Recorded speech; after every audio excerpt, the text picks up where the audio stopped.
Hello. Today we'll be discussing the Battle of Kosovo.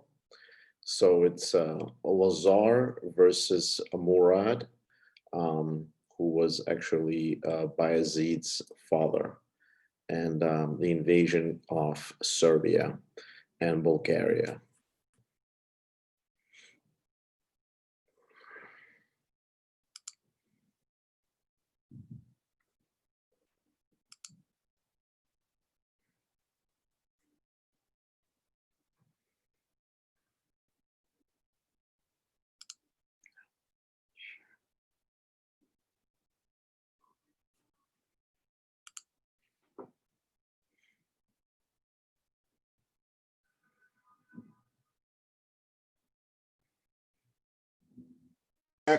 Hey, how are you, Paul? How are you, Michael? How are you guys doing so far? Pretty good. Good. So today will be an interesting topic, Battle of Kosovo. Yeah, it's weird. When I was a kid in Russia, because of such an affiliation between Russia and Serbia, it was studied in school. So we were allowed, while we were going through medieval time, we would particularly address and obviously look at this fight, this battle, and also obviously Russia, as communist Russia, always loved the underdog story, so to speak. Well, there's a pan-Slav tradition in Russia. Correct, but I mean, I'm in Uzbekistan, right? I mean, we're as far as you can. Yes, right. But I'm saying for the Russians, they love the Serbs, and they've, loved the Serbs for centuries, which has been had some unfortunate consequences over the years. Correct, and so being in Uzbekistan had nothing to do with Russian tradition, but because of Soviet Union, a lot of the Russian traditions were passed on for us to study in school, just like a mandatory thing. John is joining. James, how are you? He's new. All right. I didn't know that you actually lived in Russia. Well, Uzbekistan was part of Soviet Union, yeah. Yeah, so Uzbekistan. I am from Uzbekistan, so which was one of the 15, inglorious republics. Mm-hmm. Still running by a totalitarian leader. Well, one just recently died, Karimov. He recently passed away. Or recently, I mean, like 6 years ago. And there's a new one, Mirzoyev, also president for life. They're all presidents for life. All the stans have presidents for life, except Kyrgyzstan. They don't even have a president. Oh. There's a revolution there every week. So.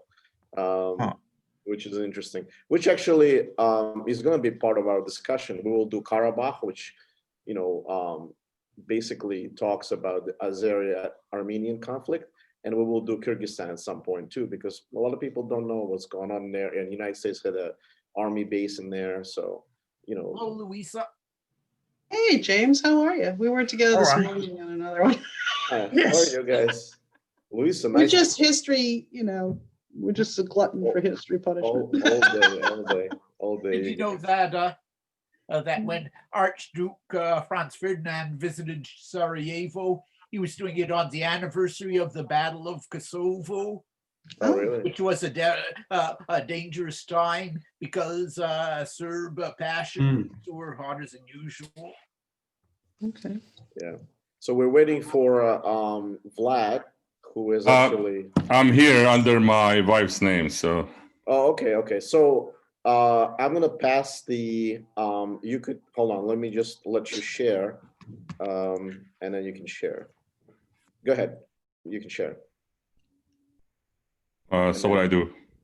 Just you see where it says share screen? Yeah. Click on it and then grab the presentation. Do you already have it, or? Did you? You want me to? I can share. I can share on my No. I have a PowerPoint, but I don't know. No, you can share. I just gave you an opportunity to share, so you can go and click share screen. Yes. And then it will tell you whether it's on the desktop or whatever, and you just click on the PowerPoint. Okay. I got it. I'm sorry. No problem. Amazing. We can see. Very good. We can see it. Yeah. Okay. And then if you want, you can make it in a presentation format. Yes. Let me. Slideshow, and then begin slideshow. Play from start. Yes, sir. Okay. Awesome. Oh, Yeah. And this particular history thing is also teaches how to use Zoom. So we have Well, I'm usually lazy. I'm just participating. I usually don't drive Zoom, so okay. I'm not no expert. This flag didn't make me an expert in Zoom, so. Yeah, while we're waiting for people, you want to introduce yourself, my friend? Oh, okay. Hi, everybody. My name is Vladimir. I'm an occasional participant, used to be more often, but I have an extension to family last year, so free time is scarce.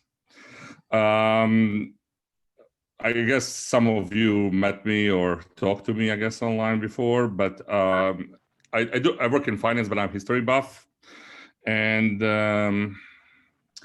on this topic, I guess it's important. I'm of Serbian background, and I just quoted somebody was mentioning. I'm that dangerous kind. I'm a Serb from Bosnia. So I will just full disclaimer on this presentation. I will try to give objective opinion. But if somebody holds against me, that's fine. The thing is, I will mention again when I start, this particular topic is kind of, I would say, took a narrative of its own, where most people who are interested in the Balkans or Southeast Europe have strong opinions, but there are really few confirmed historical facts, and rest of the story, it's kind of patchwork, he said, she said, and that kind of stuff. So when I talk about this and present, I will try to say what's fact, kind of confirm what's probably right, and what's kind of probably wrong, but why it's still used or mentioned and that kind of stuff. Excellent. Yeah.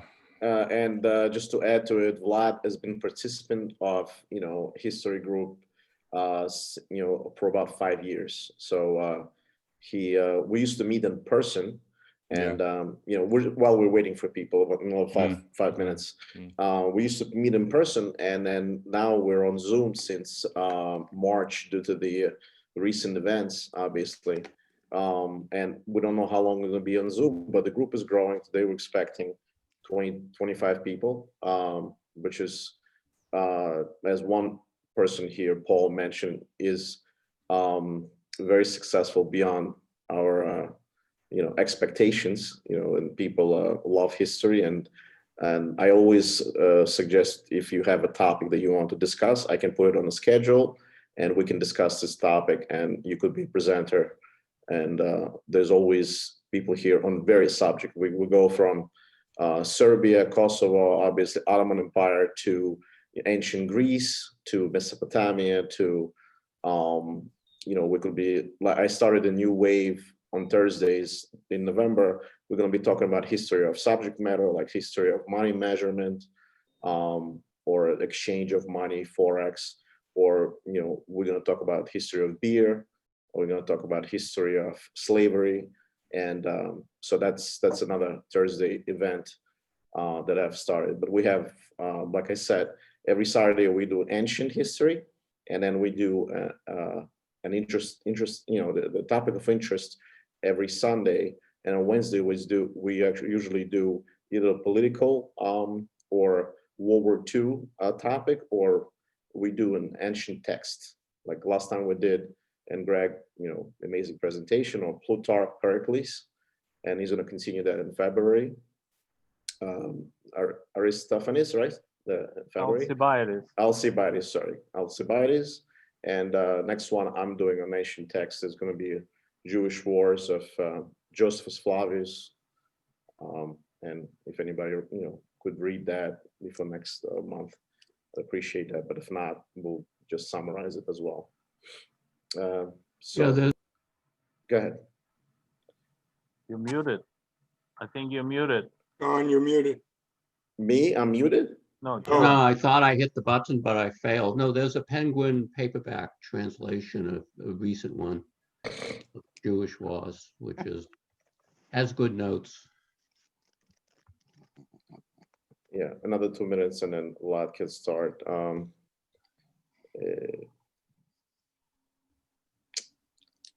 second, let me see. Zach, it's Yes. Ava.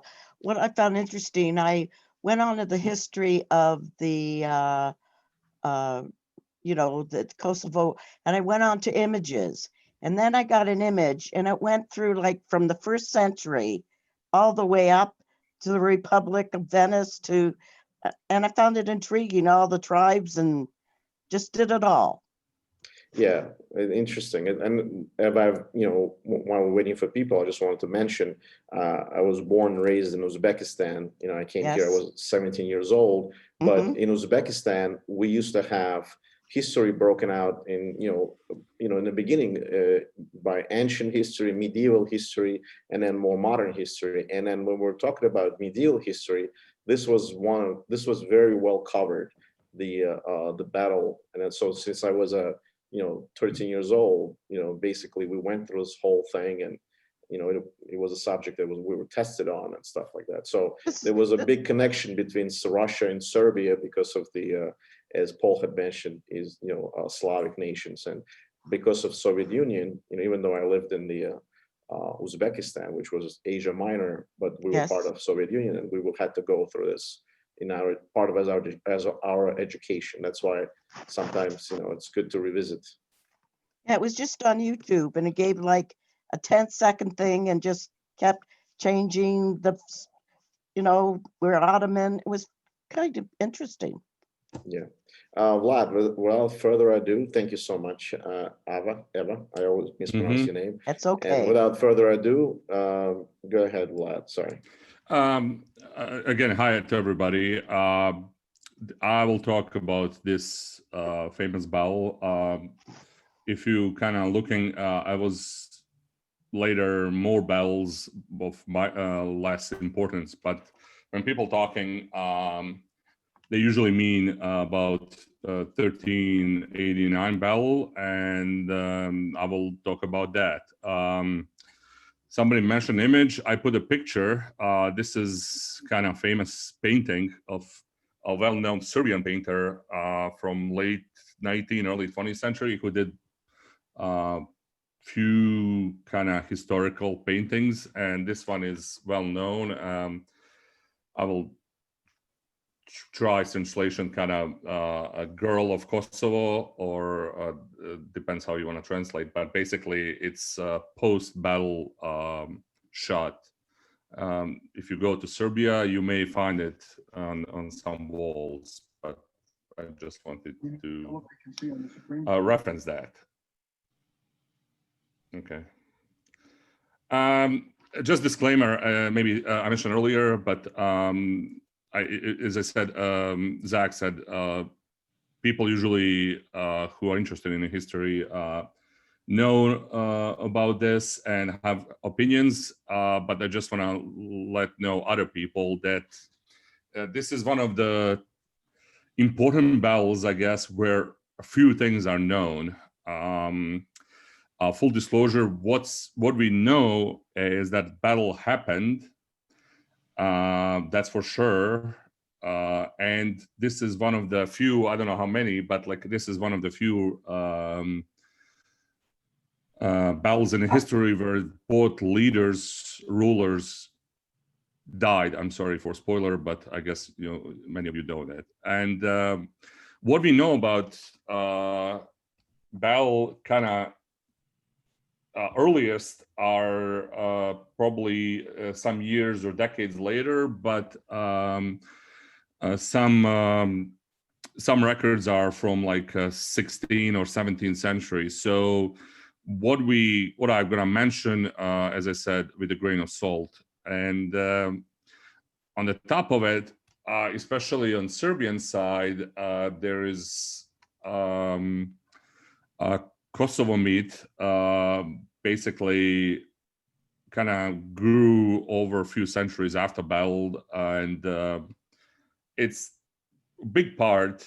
I can discuss, but it's kind of a big part of Serbian identity and influence 19th century liberation and then unification of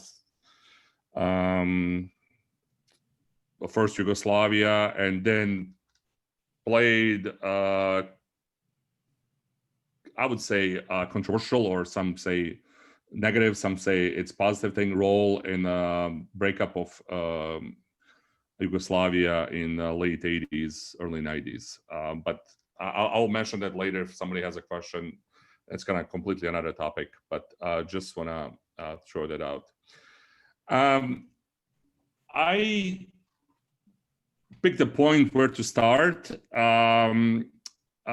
Some of you know, but basically Serbian medieval state started early, but kind of full grown, I would say, what we call independence. It wasn't formally as we know now, started in late 11th century. And so this dynasty called Nemanjić dynasty ruled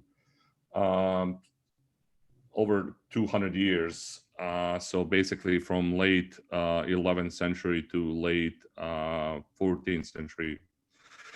And I started at 355, just kind of quick introduction. This is basically peak of medieval Serbia. Serbia was empire, and Serbia became empire under this ruler on the left called Dusan. So basically that S should have. Are you sharing your screen or not? I do. No, but we don't see anything. Anybody else? I see it. Greg, I see it. I can see it. Greg, Oh, something is wrong. I'm sorry. I had to switch something. I apologize. Let me see. Well, it's not accepted. Yeah, it was my problem. I apologize. Yes, exactly. Okay, Greg. We are all awake. No, nobody's asleep yet. So good test. All right. That's okay. No problem. So basically, just about him, he became a king in 3031, basically forcing out his father, defeated Bulgarian because Bulgaria was a big rival, and he pushed conquest to basically today's Greece. So he declared empire in 3046 and moved capital from Prizren in Kosovo to Skopje, what's today, I'll kind of, for your reference, what's today officially called Northern Macedonia, or its capital. So basically, this is Serbia at its peak, and he died at really mysterious reasons. So there's, of course, a lot of conspiracy theories that he was poisoned, whatnot, because he was only 47. And he had only one son, Uroš, whose nickname was the Weak. So that explains you guys everything, what's happened after that. Basically, Serbia started falling apart, or as happened often in the Middle Ages, feudal lords started getting more and more power, and the central power getting weaker. Just another reference, I kind of took this map because I wanted to show, if you see in Asia Minor Ottoman Turks, this is where they are at this point. I will come back, but I want you to see. So they are basically still in Asia part, and they're gonna take Dardanelli about this time and start crossing to European side. But you can see basically how situation was. Hey, Vlad, what is? Go ahead. The rest of Asia Minor is a different color. That's not Ottoman. No, this is different tribes. So basically, it's other Turks. They are not Ottomans. So basically, Ottoman Turks are fighting them. Are they still Seljuks? Yeah, I think yes, in some parts. So it's a mix. Seljuks are, I think, more toward the east, but they, at this point, they took all territory they could take to up to Constantinople, but they couldn't put a siege because they couldn't have equipment. So at this point, they fighting when they took it all the way to the sea on that side. They trying to defeat or kind of basically secure this position. So they, at this point, they kind of digging in and securing that eastern part. So that's similar tribes. I believe they are Seljuks and other, and there's a lot of local fightings, but they will prevail in long term, basically. So back to Serbia, I think this good map is kind of how, so Serbia is still technically country. Empire Uroš gonna die in 1371 with no kids. So technically state is still, one, but those lords with those names are basically semi-independent, and they just formally recognize him, but it's getting worse by any day. For our story, I circle important lords. First one is Lazar, and Lazar Hebedanović, who's gonna be a leader in a battle. And below him, so basically, if you want to think, okay, where is it now? This is today Central Serbia. And his son-in-law, Vuk Branković, second red circle, is lord in what's today Kosovo. Below them, it's two brothers, Vukašin and Uglješa Manjavčević. This is part of today Northern Macedonia. They were the most, at this point, the strongest lords. Basically, Uroš Empire declared Vukašin king and a co-ruler, and Uglješa became a despot. It's kind of title from Byzantine origin, was like one below empire, not despot is a kind of in English, but title I'll mention later. You're gonna come again. So I'll go back. Just want to give you start of kind of to question I have before. So basically, in the early map is this dark red where the Ottomans were. They pushed down, but then in with the Sultan Murad, who was like third sultan, they started crossing to Europe. They took first Dardanelli and then went up, because this was part of Byzantine, who basically was just kind of falling apart at this point. So that was the soft target. Murad it was, took.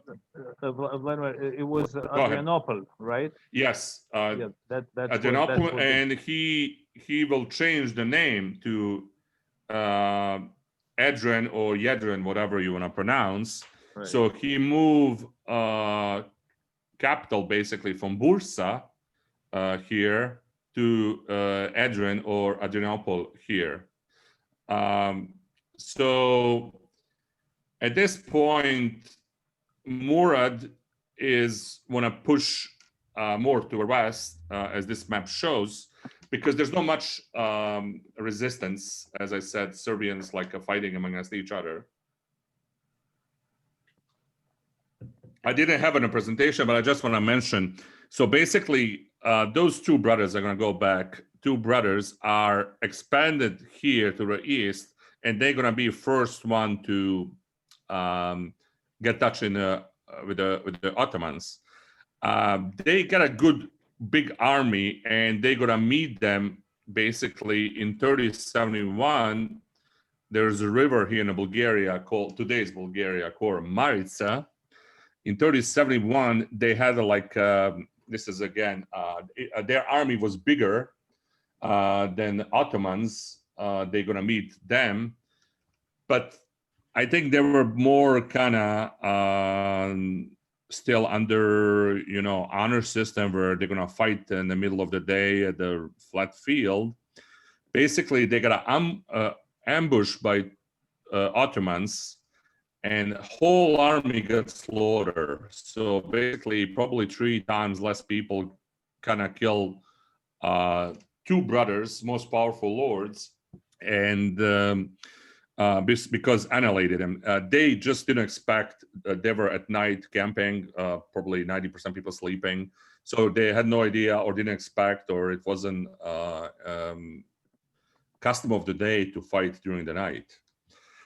So what that happened in that huge loss is that this basically underbelly opened up where not immediately, but tactics of Ottomans was to send basically small troops to raid and see how resistance is, and to pick up lords who kind of couldn't resist and make them their vassals.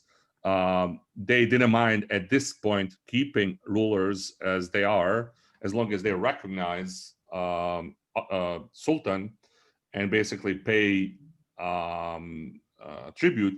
Also, another important, Ottomans required that if you are their vassal, you need to give troops. So as they go further and further to Europe, more common is that you will have Christian soldiers fighting on the sides of the Turks also. So I just want to give quick, because I don't know if that many people know about this guy. It's again a disclosure. So in Serbian, in Kosovo meet, he is mentioned as a Tsar or emperor, basically. I don't know how to translate Tsar like in Russia. He was never Tsar. He was Knez in Serbia, or roughly translated prince. But he will be declared a saint by Serbian church later and became kind of big part. So just quick background about him. He was born in today's Kosovo, and there is Kosovo was important also because they had one of the a few mines for metals, and his father had a castle and was a minor lord there. He was chancellor on the Dusan Emperor court, and this guy was basically had a minor role working on a staff. But he looks like a quick learner. Not many. This is kind of old patchy. Not many history facts are known about this period. But basically, it looks like he was quick learn because many people were coming to the court. He met a lot of people and learned diplomacy, and didn't hurt. He married really well. This lady called Milica, who was related to basically brother of the first Serbian king. So that will help him, and she will play a big role later in Serbia also. So, can I ask you a question? Yes. From my readings, because of his family's interest in mining, that helped with his fame of his family Yeah. because he brought economic. Yes. conditions. I don't know. Like I can mention later. Like basically, he will lose that when the infighting started. So Okay. just for your reference. So Mhm. basically, he went north to take a territory of today's central Serbia, and later he will take back his father castle and mine. But in all this crumble at the beginning of the disintegration of the empire, he basically lost. So he had to start from the beginning, technically. Can I ask, sorry, another question quickly? Yes. Do we know what language these people would have spoken? The Ottomans, the Serbs, and what was the other group we had? You mentioned another group. All the lords. Would they all be united by a common language or not? Yes, they Turks that are definitely their own language. Serbs use, it was different dialect, but it's they could understand each other. So basically, from Croatia all the way to Bulgaria, even Bulgaria, it was called. It changed a little bit, but it's called Old Slavic language. So it's used still in the church, in Serbian church. So basically, you can, like, if I go, I mean, if somebody starts speaking to me, I can pick it up, but language changed. So yeah, to answer your question, they could understand each other. It was a different dialect, and they use different terms and whatnot, but Slavs could understand each other for sure. Turks spoke their own language, and they, at this point, they were kind of liberal with like, okay, if you're a lord, you can keep your, they didn't force a language or anything like that. They just wanted cooperation and money and troops. So those languages, were South Slavic languages, which were fairly closely related and distinct, more distinct from the East Slavic and West Slavic languages. Those were the three main divisions of the Slavic language family. But what about the alphabet? I know the Cyrillics wasn't around. Methodi and Cyril came later, right? 9th century. No, Cyril was earlier. Yeah. Early. So they did use. 9th century. Yes. It was already a Cyrillic alphabet. So yeah, if I don't know, I didn't bring anything. So basically, Serbs using Cyrillic, but in Croatia it's Latin. It's kind of more driven by religion at this point. But they didn't separate yet. Oh no, but they separated in 11th century. Oh yeah, that's right. Yeah, they did. No, but yeah. But even yeah, you're right. But the church, like at Greg, like first Serbian Župan was baptized as a Catholic first, and then because this is because it was 1090, no big deal, I guess they were thinking.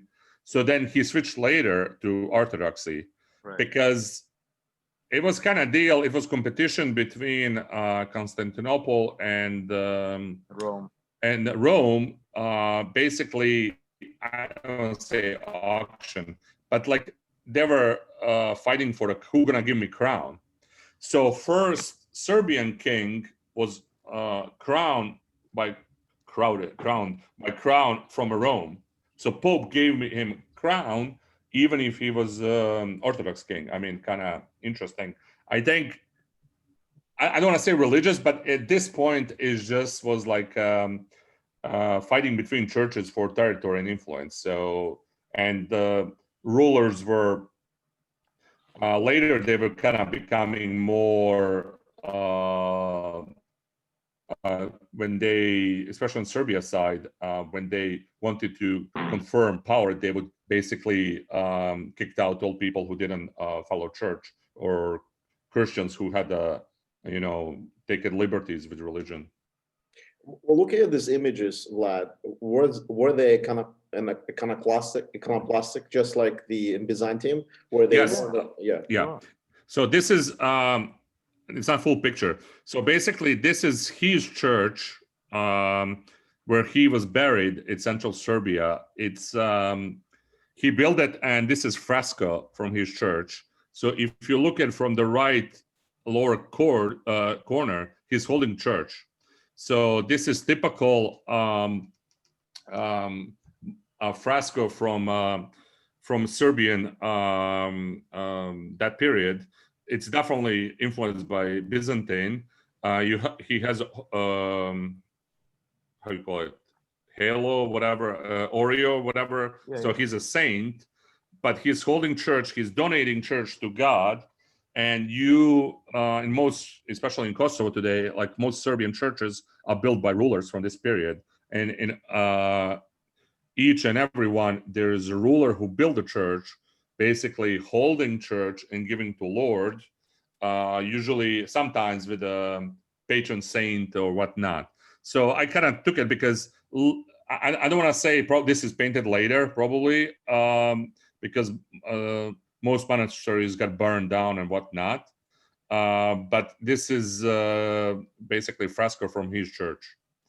Rod, can I interject a little bit? And I'm just thinking, anyone knows a little bit, because that made me think that once the Cyrillic alphabet was introduced to most of the Slavic nations at the end of the 9th century, it seems to me that separation between Constantinople and Rome happened in 1054, and it's probably after that those nations that probably changed to Latin alphabet. I'm talking about like the Croatia and Poland.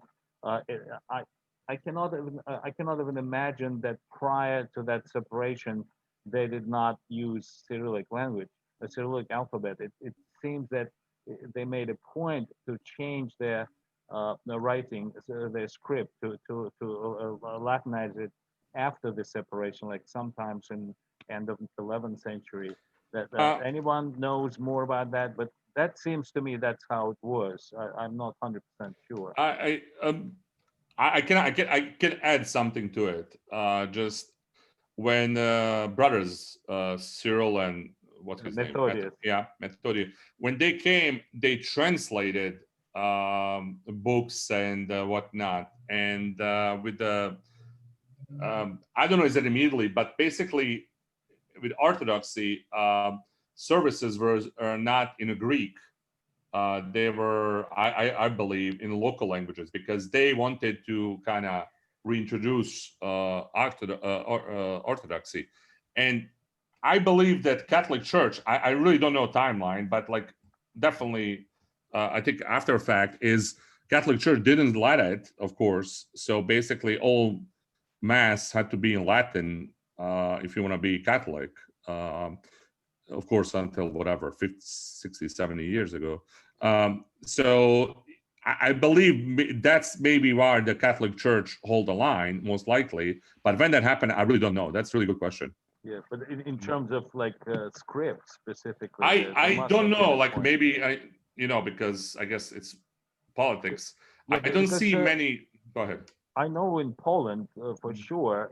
Greg, we're too much in this subject. We got a lot to discuss. Let's just move on. Can I just ask one other question very quickly? Yeah. Is there any Islam on the scene at this point? Because and what is in this geography, is Sarajevo there? No, there's no Muslims in the Balkans. Right. So basically, that's going to happen later. There is a kingdom of Bosnia at this point, but I don't want to get too deep into it. No, basically, that's fine. Just I'll give it quickly. So basically, they had own church. It's called People's Church. It was kind of a mix of between East and West. And the king was Catholic, but why they liked the church is church didn't put the taxes on, so that church was popular in Bosnia among people. Rome, and especially Hungary, was attacking, trying to eliminate the church because Pope didn't like it. And the rulers of Bosnia for 100 years would say, okay, we will do it, but they never did it. So at this point, basically, there's no Muslims. Albanians were going to be in this battle a little bit on Serbian side, but basically conversion didn't start it yet. It's going to start later, but not at this point. So let me just wrap up quickly here. So basically, he became prince, and he using this diplomacy he learned. So next Lord on Kosovo, Vuk Brankovic, who's going to play the role in a battle, became his son-in-law. He was good at, as all medieval rulers, he had a lot of daughters and basically married them. Biggest, in 1373, he defeated another lord basically on the left of him. He made a compact deal with the Bosnian king, and they basically split territory because this guy, Nikola Altomanovic, was a competitor basically and started stealing castles and whatnot. He was protected by Hungary, but Hungarian king gave up on him, and basically they split him. So I'm just kind of moving now. After Murad's about 3071, at this point, he became biggest or most powerful ruler because two brothers got killed at Murad's battle. So as I said, Ottomans kind of sending smaller forces, try to raid, create panic, push population around and whatnot. So there's two smaller battles at 3081 and especially 86, where Lazar was took participation himself, I believe, and where the Turks or Ottomans got defeated. And this is going to cause Sultan basically to build a bigger army and try to settle situation with Lazar. So just quickly about this Murad first. He's third Sultan, and just few points. He's the son of the Orhan, and he crossed, as Greg said, crossed to Europe, moved the capital, and basically he started making those Balkan states their vassals in this early conquest. I want to just give you about battle. So basically, as I said, Murad got a big army, and it's international. It's like all kind of soldiers from Asia and whatnot. And he's using at this time Yanissaries or Janissaries, whatever it's pronounced in English. I guess just for people who are not familiar, this is something new in Europe, where Ottomans basically started taking Christian boys. It was like basically part of taxation, and take them to build the infantry, most loyal and best infantry, loyal only to the to Sultan. So they are basically Christian who became Muslim and had to fight for, they were usually, I believe, 16 years or younger, but I think mostly 16. And they were kind of fearless infantry, kind of heart of the Sultan army. So, as I said, there's no history, any agreement on the numbers, but most likely that Ottoman army was bigger than Serbian or Christian army, if you want to call it. They say same kind of double or whatnot, but most likely it's a bigger. Also, Sultan took his two sons into battle, and they will command each wing, and the Murad going to be in the center of the army. And on Serbian side, Prince Lazar going to be a leader and in the center, and Vuk Brankovic, his son-in-law, going to take one wing, and the Bosnian king is not participating, but he sent his duke, I would say, translation, who's going to control different wing. So to kind of make it more visual, it's basically it's in Serbian, but you can see how most likely those armies kind of align. As I said, wings and who was leading what. Yeah, I mentioned. Vlad. Yeah. Military technology at this point. This is before gunpowder, right? Yeah, I believe there is light guns. So they, like, when we were thinking big guns, they use basically 70 years later for like a siege of the Constantinople. So they had a guns, really small ones. And so they weren't really dominant on the battlefield. No. It's basically they were used in this battle when the infantry, when the cavalry started. But most likely they were small power and very imprecise, not precise. Yeah, So- gunpowder weapons were just being introduced yeah. and developed in the 1300s. Real gunpowder battles began in the 1400s. So they used they wore armor. They used shields. Yes. Yes, this is the end of the like especially Serbian cavalry. That was the kind of also difference. Serbs had a heavy metal protection and a heavy cavalry. So they were The essentially Turkish was kind of a little bit. Would be accurate. Yeah, they are knights. Yeah, they were knights. Yes, just it's. Genghis Khan introduced guns, brought it to the West. They came through the Genghis Khan expansion. So may I ask you, if these Christian boys were press ganged into the army, they were presumably unwilling conscripts.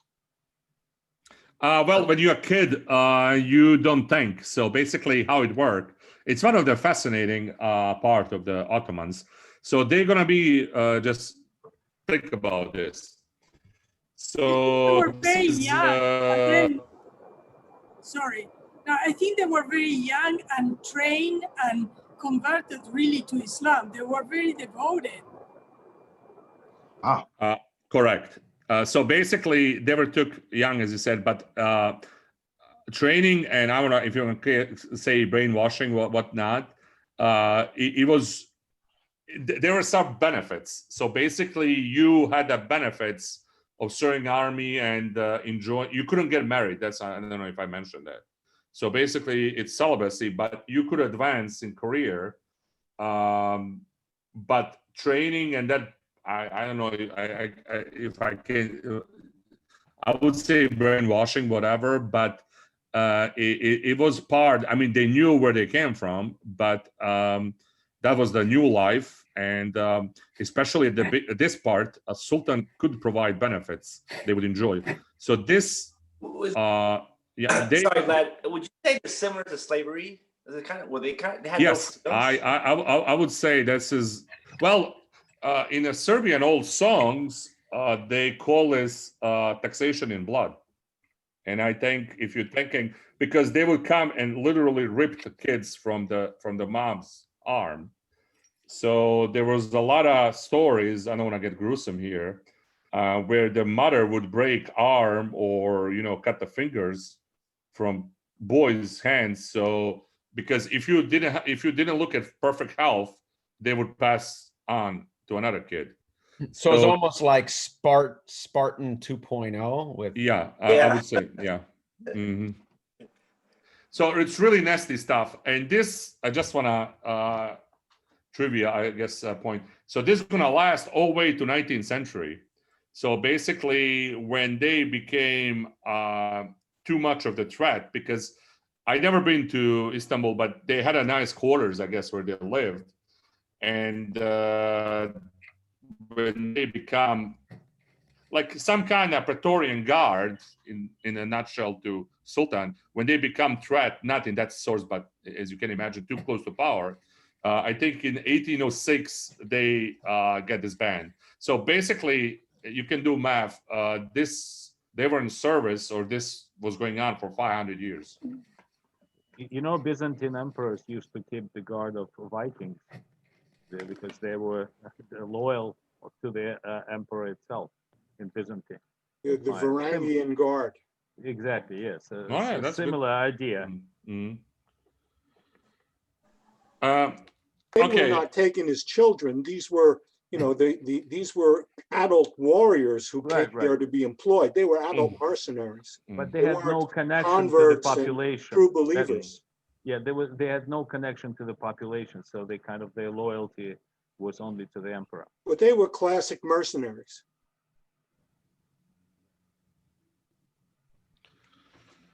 Okay.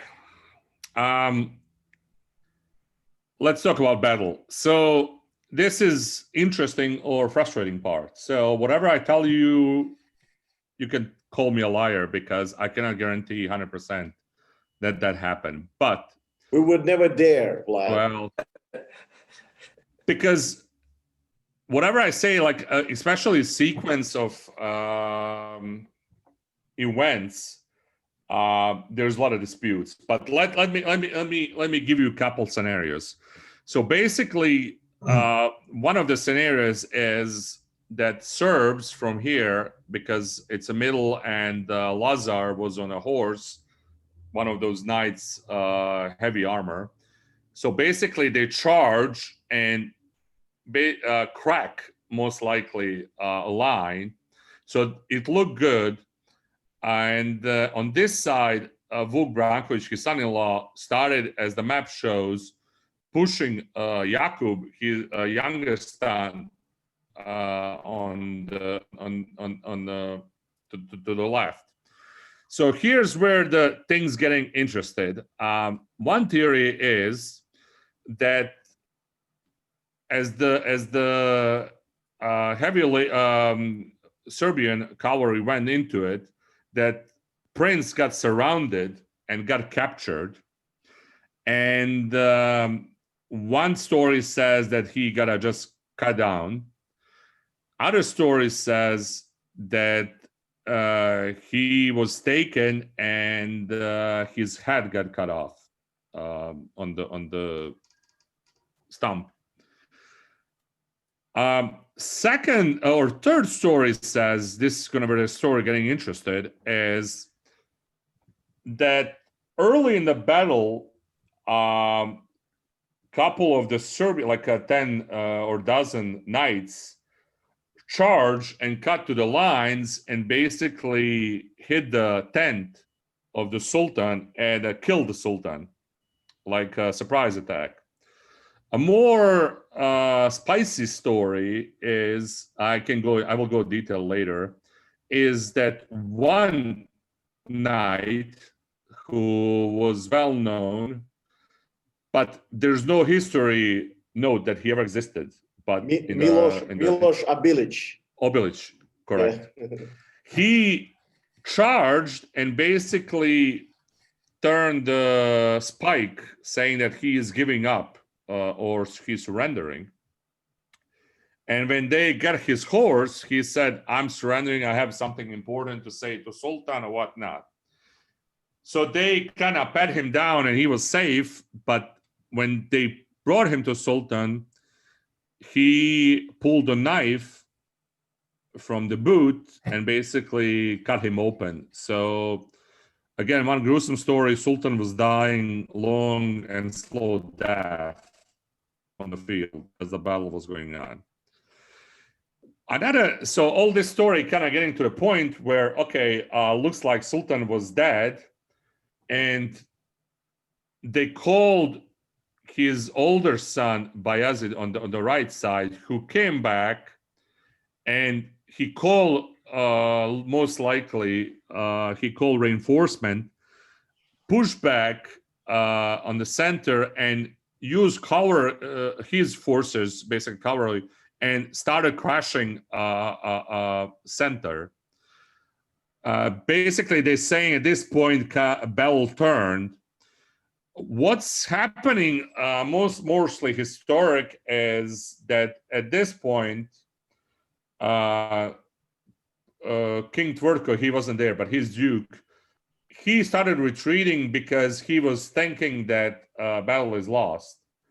And he escaped and he was a murderer. But looks like it was whole bloodbath here in the middle. This is most likely happened at this point, is that they didn't want to tell troops that Sultan is dead. That was like story says that they make him sitting even if he was dead to pretend that he was alive. So Bayezid called his brother Yaqub to tell him something important, and the brother came, and he's got strangled by his brother's people because, as many of you know, it's kind of Ottoman's thing is when one brother took power, he eliminated his brothers. So this has happened in the middle of the battle, most likely. So where battle ended, most likely, again, I'm putting caveat, is that we had a bloodbath and most Serbian lords or Christian lords got killed. So who survived is Vuk Branković, his son-in-law, who stayed because this is where his basic area. Aides from Bosnia kind of escaped. Most Lazar center got crushed.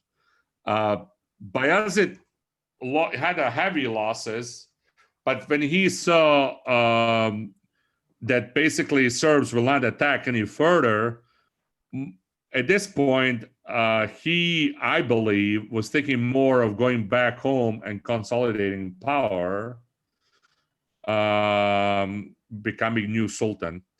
So again, it's up to everybody's interpretation who won, who lost, but facts are most likely that less number Serbian army had a bigger casualties percentage-wise, or more importantly, lost most important lords, and make it near-term resistance almost impossible. So what's happened?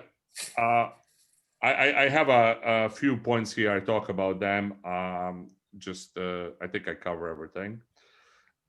So what's happened after battle? Just kind of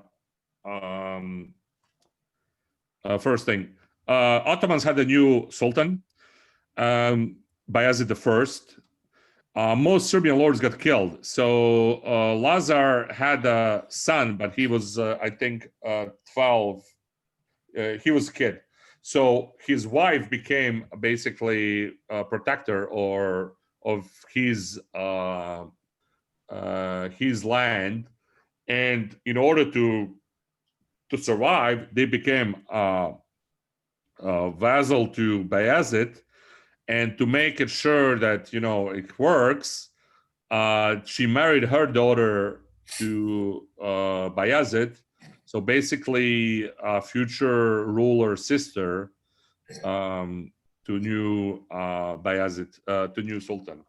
So at this point, Turks, Ottomans are in late 13th century. Basically, they were okay with the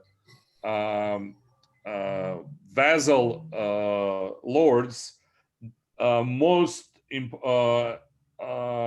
the next phase, late 1814, early 15th century, it's Mongols threat from the east or from that part of from the Asia became more important, and then where the Bayezid gonna start fighting Mongols.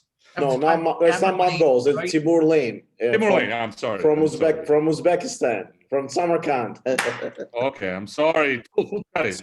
Full credit. Question, did the Ottomans left or they stay and mix with the Serbs? I mean, no. At this point, they left. They went back. But basically, all those area who survived recognized Turks, and they couldn't. Basically, they couldn't resist anymore. So they were paying them, and I believe from the Ottoman standpoint, like if there was any sign of resistance, they could crush at any point. So what's happening is kind of quiet peace, but for the Serbs, soon when the Lazar's son became an adult and good soldier, I will mention later, he will assist Bayezid to fighting those people from Uzbekistan or Zak's people. Timur Lane. There was actually an interesting story on that. Yeah, Go ahead, I know. I'm not.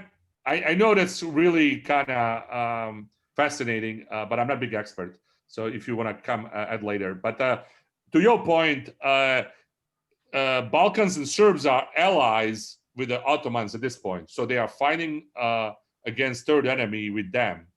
They're fighting in today's Romania. There is. After this point, Hungary and Hungarian king became really alarmed, and they becoming next big prize. So at this point, Balkans are allies of the Ottomans.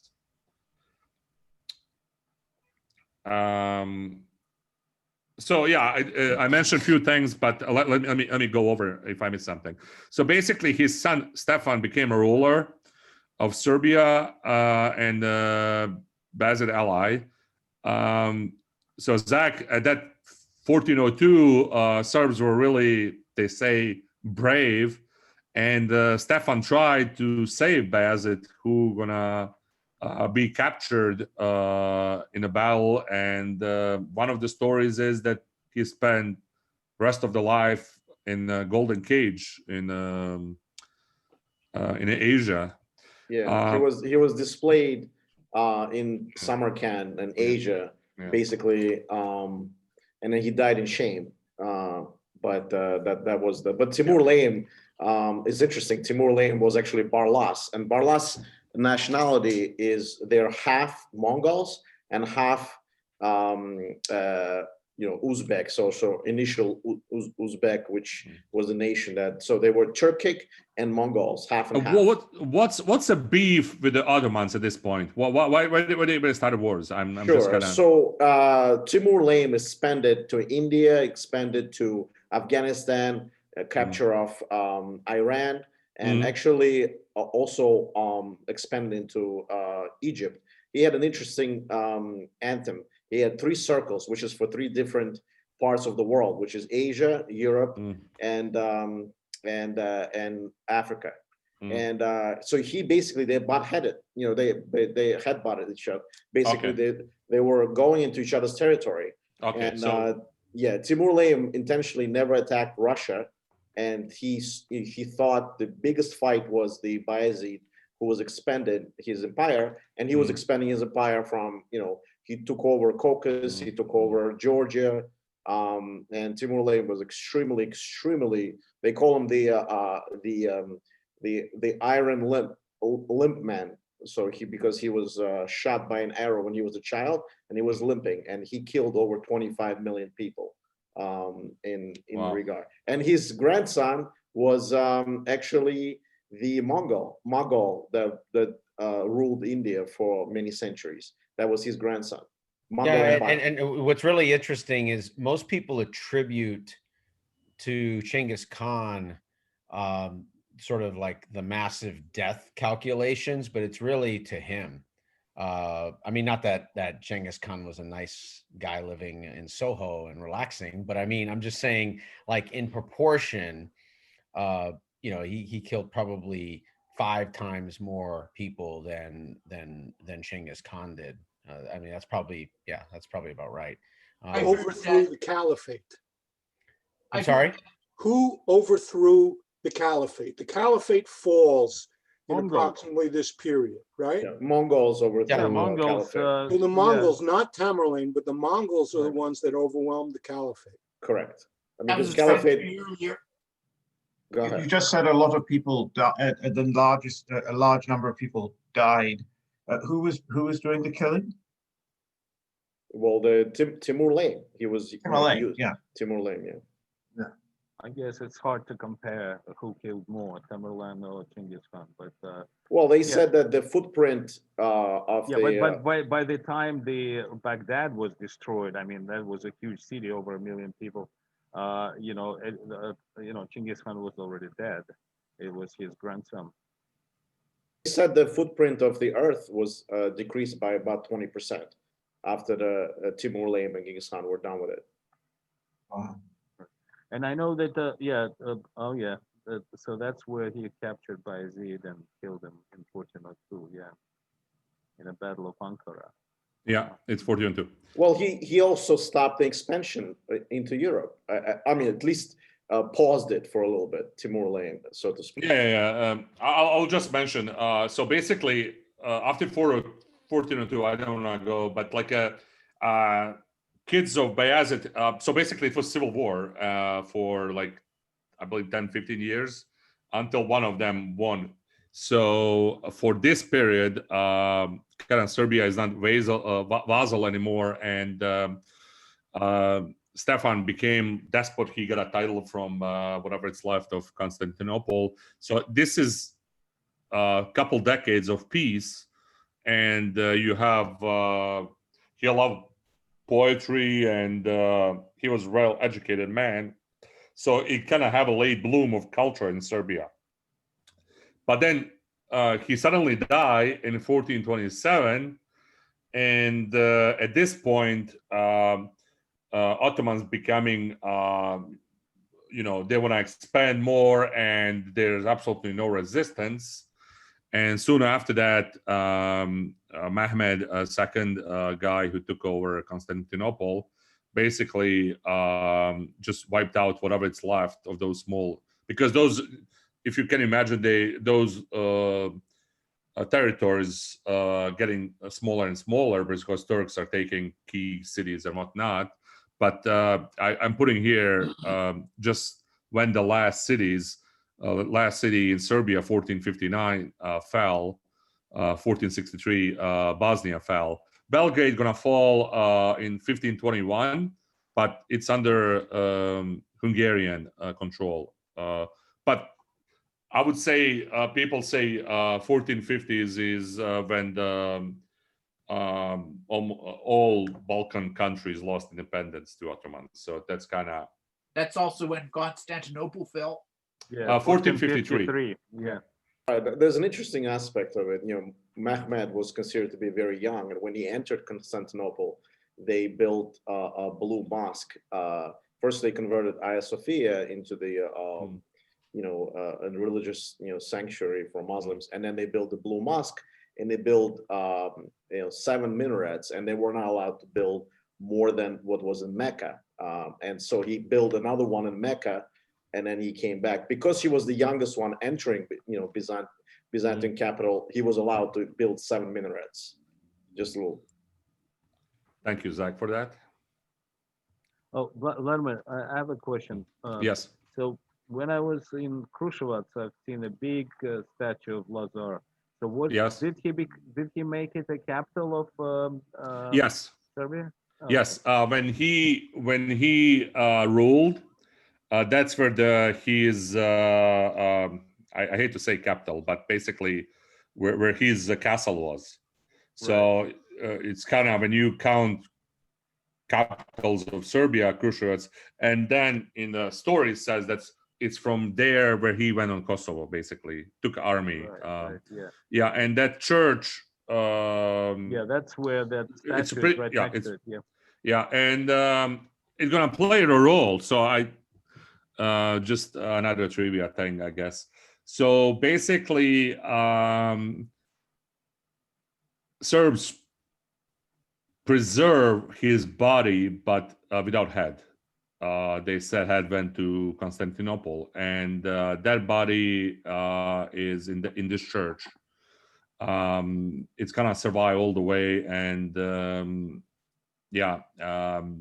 it's still there, I guess. So it's played a role later in the World War II. Moved around because they were afraid that Croatian Ustasha movement gonna take it, so they moved around or hide it. But interesting story about his body, and then he used for 600 years of battle in 1989. It kind of all over from Yugoslavia. People kind of wanted to see it and whatnot. So I just want to mention, I guess some of you know, but if you don't know any details, I can kind of explain all what's the Kosovo meat is and what it means. So basically, it's kind of became part of Serbian identity, but even bigger part of the Serbian church. It's, if you listen to Patriarch of Serbs when he talks about Kosovo, he will make probably a dozen references in a small speech to things I will mention here. I will go line by line. It's nothing I'm just kind of covering. You will see it's deeply background or can be referenced to Christianity. But I will also mention how it shaped Serbian identity later and how it was used later. So basically, church says, or this story says, that Lazar knew that basically he had, story says he had no chances, but he still decided to fight and die because he didn't want to be a slave. He basically sacrificed himself and became a martyr. You can dispute why would you do that. You know, his prior life or whatever, before battle, he was just another lord who was fighting and killing other lords too. But this is basically a story of, I would say, typical Christians, because you know, more important is that eternal life versus this life on earth. So that's kind of typical, or right ruler or church became insane, and he's celebrated on the day of the battle of the, it's under new calendar, June 28th.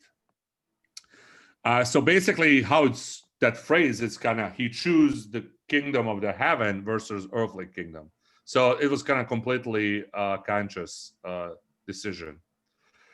Another point based to Miloš Obilić and whole story Zach mentioned is there's a story about Prince's Last Supper, or it's, you will say, oh my God, this is like a copyright from the Last Supper of Jesus. So basically, story says that all knights had a good, nice dinner night before battle. And story says that his son-in-law, Vuk Branković, told Lazar that there's a traitor among their ranks. And he basically, I don't believe he said it directly, but kind of between lines, that this young, brave guy who was one of the stars in that battle at Plochnik, that he will betray him and he will run over to Sultan's camp. So here's the Judas, like basically his son-in-law saying to this young guy, he is a traitor, and then he stand up and he says, dear Prince, I'm not a traitor. I will defend your honor tomorrow. And it basically became, we will know tomorrow in Kosovo who's right faith, who's false faith. And when you talk to Serbs, whatever, it's basically when they say Kosovo is a judgment date. Like if you go in Kosovo, you will see who's right faith, who's not faith. This is it. Like there's no second chances. So basically, from that point down to today, story says that Vuk Brankovic is a traitor, and forget about first line I said.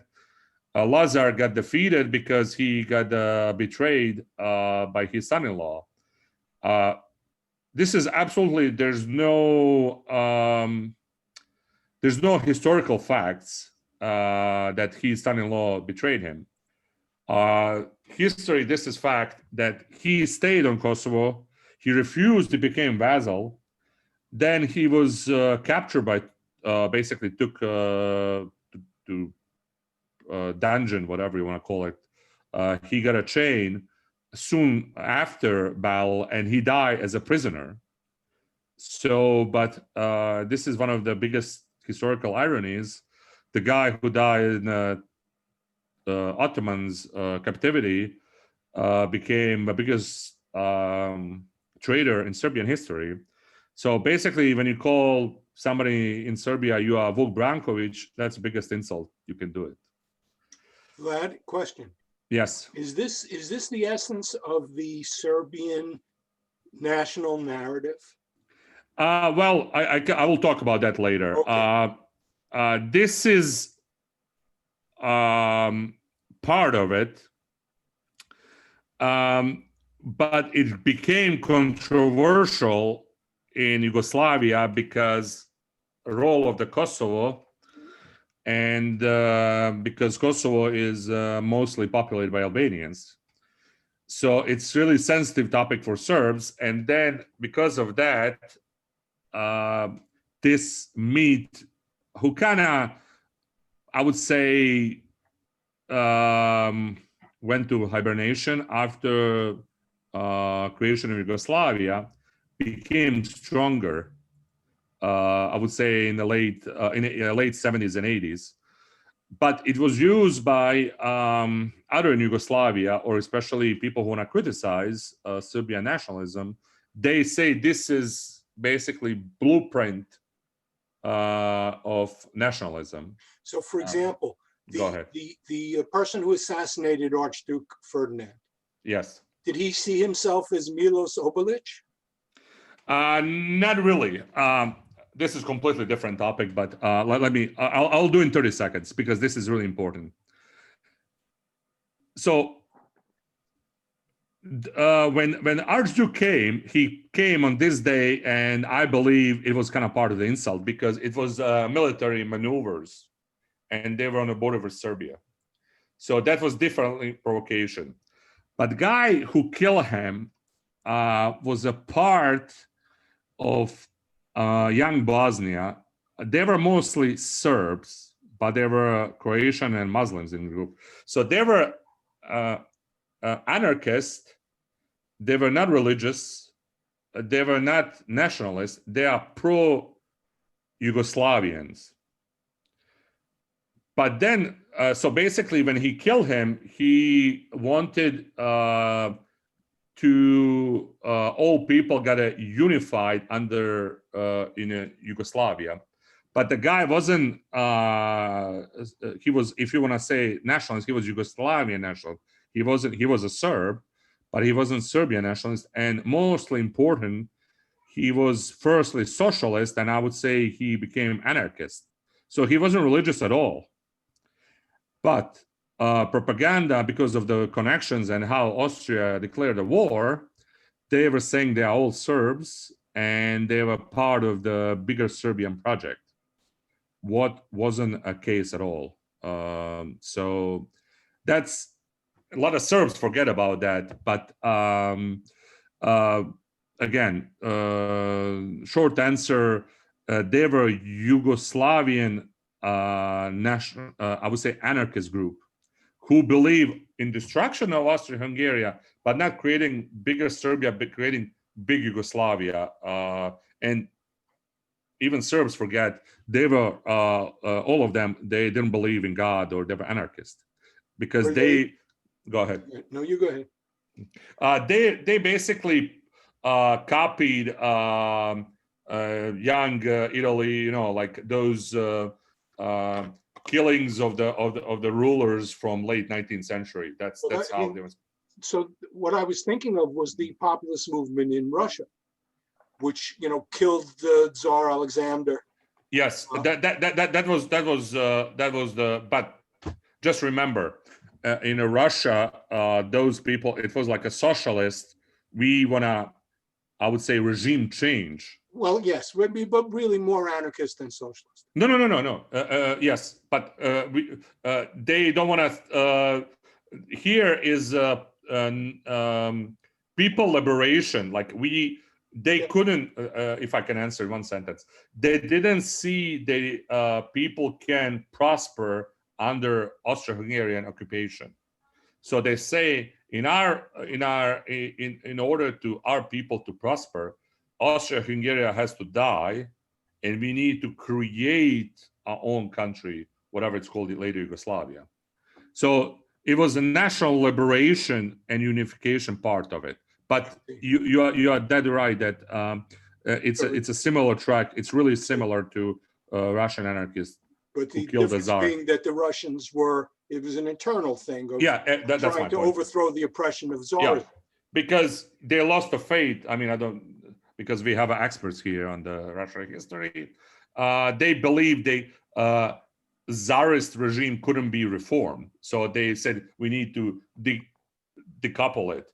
Here is like, we cannot reform Austria-Hungary because they are occupying force and they don't care about us as the Slavs.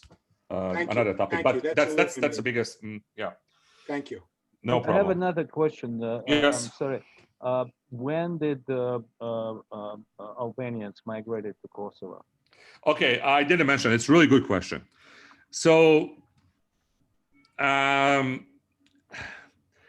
basically, what's happened between 1500s and I would say 1800s. So it was a bunch of Austria. So when Turks went all the way to the Vienna, you had a bunch of Austro-Turkish wars.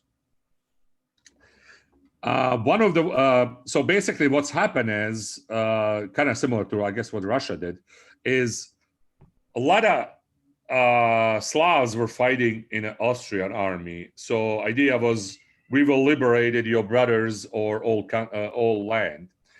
Part of the strategy in every war is to create rebellion of Christians living under Ottomans. So one of the biggest wars is in I think late 1700, 1680 war, whatever. So Serbs got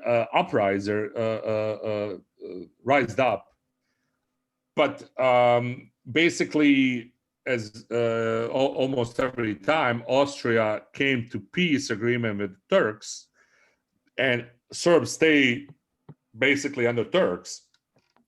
Repressions were really horrendous. So basically, monasteries and churches got to build, people killed, whole villages used to be wiped out.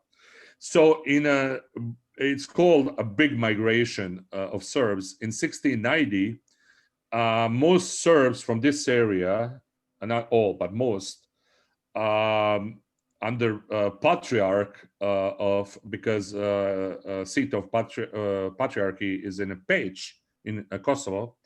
He basically stood in front of the people and took, like, I would say, they don't know how many, but at this one wave, I believe 50, 60,000 people moved to northern Serbia today, or Hungary, basically. So they went from Belgrade all the way to Budapest. So at this point, Greg, when Serbs getting kind of emptying this area, and Albanians they became Muslims mostly. They started populated or kind of basically filling the vacuum. So I would say in the biggest number in the late 17th century. Okay, good. Thanks. Yeah. So did I finish here? So basically, Vuk Branković is traitor, and Miloš Obilić is the biggest hero. Basically, a young guy who killed Murad. What else I have here? Yeah, this is another thing. Is Serbs a lot of talk about unity, like we need to be united, whatnot. It's one of the part of the is like Serbia lost their old empire because feudal lords were fighting among themselves and became a vassal instead of fighting Turkey. So this is kind of big part of it is unity. Another is this kind of, I would say, chosen people, whatnot, is that Serbs choose a kingdom of heaven, or at least Lazar. So there is like a bond between Serbs and the god. Also, there is this is part of a whole, I don't know how to say this. There's an idea and that Serbs were defending Christian Europe, and not many like Austrians, Hungarians, or like Central European empires didn't came to help. So there's whole idea about this being a vanguard of Christian civilization. You can find that, and then I wanna find it also. It became a part of revenging Kosovo. Basically, we need to destroy Ottoman Empire and create big whatever great country, but it's all of the part of revenging Kosovo. So it became a big part. So it started. Whole idea. It became, I believe, it was a shock how Lazar died. So his wife and I think people around him started writing things how great or saintly he was. But then kind of grew up to the, I would say, to the church and to popular songs. There's epic songs very popular with one string instrument called gusla. It was one of the few surviving elements of the culture under Turks, because as you can imagine, Turks didn't let Serbian schools and whatnot. So church and this epic literature, basically nobody was writing. It was just passed on between people verbally. That's how whole this history was preserved or meet again. And that's basically was the fuels of the, I guess you guys are familiar, is first successful, I would say successful or really permanent uprising. It was 1804, 1815, first successful uprising in the Balkans by Christians against Ottomans. Became big part of the Balkan Wars, because in the first Balkan War in 1912, Serbia liberated Kosovo, and that was like became part of the fulfillment of the dream. Back to I don't know if somebody mentioned in Yugoslavia, it's another topic, I guess maybe it's related. So all people of former Yugoslavia are Slav or Slavic background. Albanians were minority, but most popular, like 1.5 million. And the problem, Tito in the former Yugoslavia tried to emancipate them, I would say, or in West because it was a lot of resistance during the World War II. They were part of the Greater Albania, where the most Albanians supported Italian occupation. So they were really resisting liberation by communists, and took another good 10 years to wipe out resistance. So basically, liberation was 1945. Next 10 years, it was like a guerrilla resistance in some part of the Kosovo by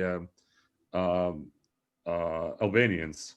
So Tito decided or whatever, like, okay, we will put a lot of money and we want them, you can say buy loyalty or emancipate them.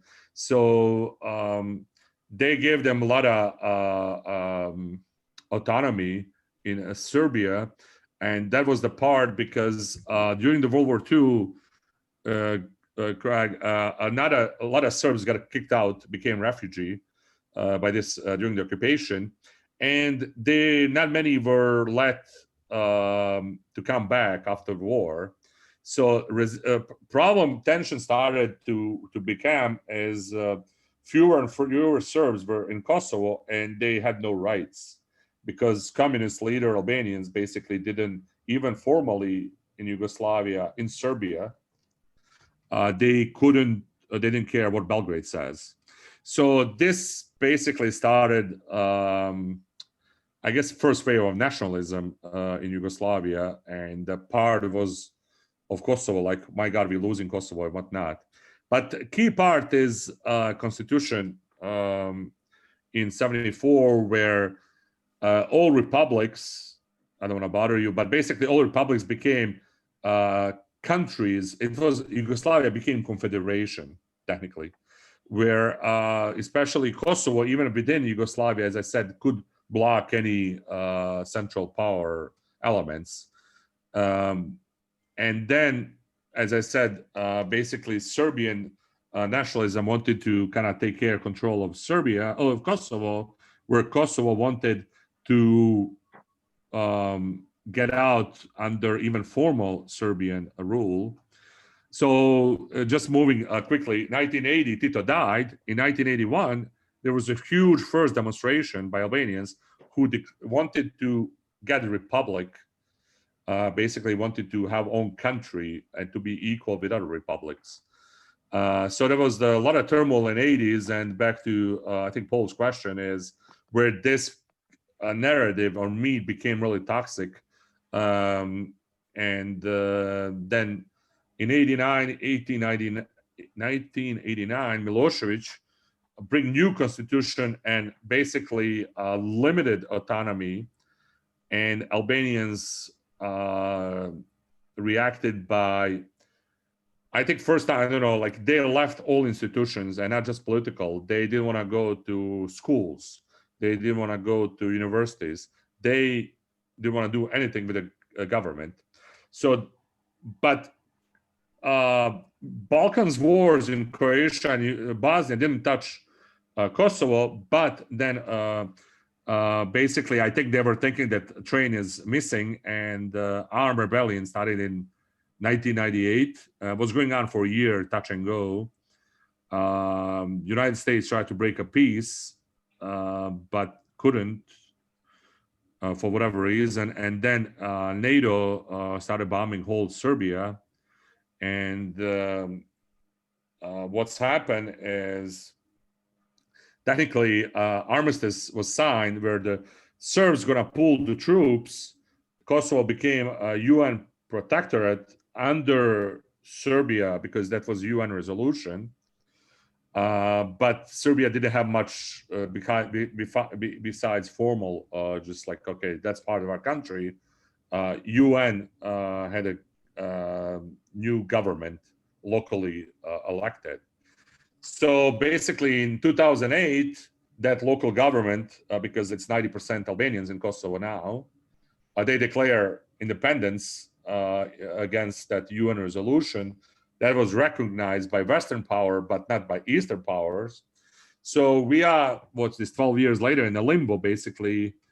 You have state, I would say, not recognized by half of Europe. They want to join EU, but 5 countries in EU don't recognize them for, I would say, selfish reasons, like Spain, Greece, Slovakia, countries who have big minorities. And I will just wrap it up.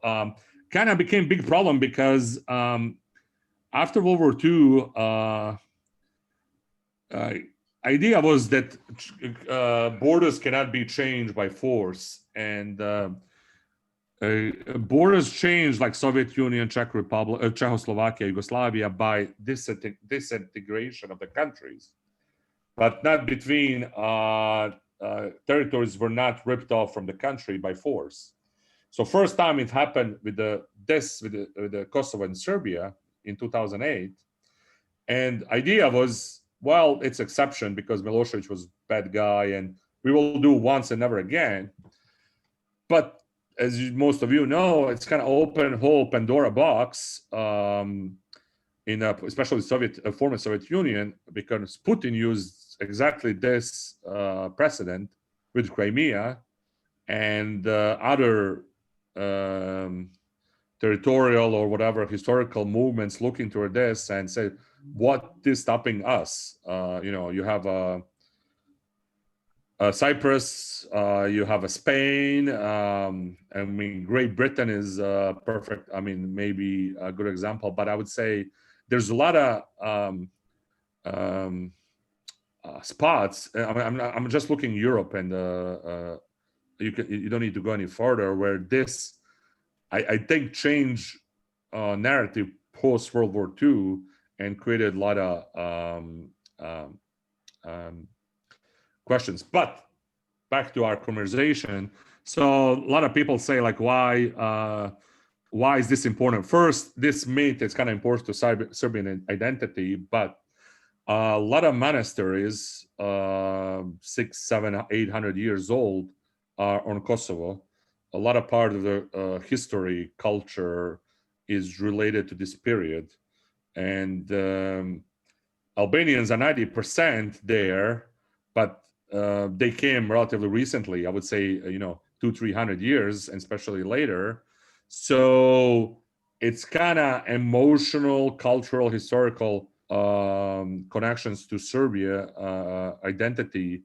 And it's kind of hard. No government want to formally give up, but I would say church is really kind of strong on it, basically saying we cannot give basically part of our body. So I would say church is really getting bigger role currently in Serbia, and who knows what's going to happen, but I will stop there before I say something I shouldn't or not. But if anybody has a question, I will try to answer the best. By the way, this or last 630 years. Yeah, I wanted to add, I actually went in Kosovo to those Christian monastery. I mean, there's one, I forgot the name, but they're the most important one. And it is heavily guarded by NATO troops. It's like, oh God, near what town you went? I may know. I forgot. I don't remember. But that was the most important, they were saying. Probably Dečani. Exactly. Yes, that's it. So yeah, that's the one. So basically, Dečani is in a western part. It's called Metohija. Just kind of quick history on that one. So that monastery is built by emperor, father, and emperor himself in early 14th century. What's two things really interesting about that one is it's kind of because of the Turks, we missed the Renaissance and that kind of architecture. So most monasteries are built in Byzantine. So this one has kind of a little bit Western influences, and one of the fewer one. But more important, Greg, I think, I hope they told you there, that's one of the few monasteries who never burned. Right. So when you see those frescoes, and this is kind of amazing. Are fantastic there. Yeah. Those originals. So those frescoes are like from 700 years old, and it's amazing. It just and emperor's father, that's his body is still there, and on his day, you know, kind of they open whatnot. But that one, I don't know what year with that, but I believe it's still Italian forces are defending that one. Oh, no, they were mixed. There were many. Oh, really? No, it's not Italian. It was NATO. But mostly, I think they used to be Italians. Yeah, they were Italian there, but also they were British. They were from a few countries. Because some monasteries have Serbian population around, but where there's no Serbs left. Whatever left, they kind of got kicked out. But that's one is really gorgeous. I've been there in I think '95. Yeah, that one is gorgeous. I hopefully God willing I will go again. So, can I ask a couple related questions? Because of course, most of Europe today is overwhelmingly secular. But if you were walking down the road in Sarajevo or anywhere else, could you tell whether somebody's a Christian or a Muslim or anything else? Good question.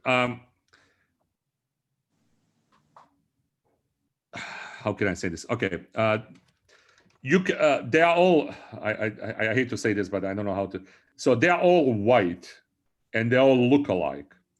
So just if you look at them, you cannot know. How can you know? Only if they have a dress, usually Muslim. If they have a man may have. It's rare these days. They have a fast. It's rare, but women. It's getting because of this 90s thing, religion in Bosnia and in Kosovo getting a little bit stronger. So ladies wearing a cover or like not full. In Kosovo, you can see a whole cover, but in Sarajevo, you're gonna see not showing any hair.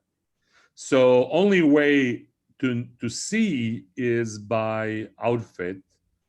But I would say, if you're asking me, it's I think maybe 10-15% people wear, not many.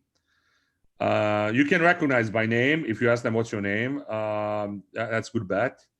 But to your question is, you cannot. It's really important when you say secular,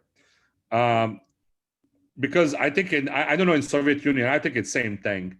You have this explosion of religion in Eastern and South Europe, former socialist. I would say people go more than Western Europe, but I would say, especially in the Balkans, a religious church mosque has a bigger influence on public life. What I'm trying to say, you have a formal separation between church and state. But in all of those, I mean, you can see, if you look at Putin even, or what's his name, a guy in Turkey, I'm losing my mind. They playing that role. Yep. Yes. They playing that role. They going to mosque. They give money to mosque, to church. Church likes that. So it's not like churches are full. They are full on the bigger holidays, but not much on the regular Sunday. Yeah. But I would say to your question is roles of the institution is much bigger than it used to be, and way bigger than in Western Europe, because, as I said, rulers are getting approval of the church or mosque, and church and mosque wants benefits or whatever money, because in the Balkans and there's no, like, we here cannot imagine that a government gives money to build a church, but that's happening in the Balkans. Like, they give money to build it, to paint it or whatnot. So I actually wanted to say that in Russia there is something similar, but I think that because the collapse of the communist ideology that kind of substituted the church led to reversing back to church as a form of the national identity, because the let's say in Russia, Russian Orthodox Church has been a big part of the Russian national identity, and it was almost non-existent during the Soviet time, or heavily suppressed. I mean, that's growing up. I mean, I didn't know anybody religious personally, but now because of the communist ideology, communist morals, and everything became substitution, was a big part of the national identity. Once it's collapsed, they reverted naturally back to church, and it increased the. I don't know the numbers, but I would think in Russia nowadays it's maybe 30% became religious from 5 during the Soviet times. That at least in the yeah. But Greg, this is important when you say religious. Do you go every once or twice? It's not that high, but you say, do you identify yourself as Eastern Orthodox? I think in Russia would be like 80%, because it's kind of driven by, especially in Orthodoxy, churches are national. So it's, again, going back to symbiosis between state and church, where they're using each other. I kind of disagree, but it is what it is, because they are both benefiting. And a related question is the education system such that a Serb boy or girl could be sitting next to a Serb boy, another religion at school?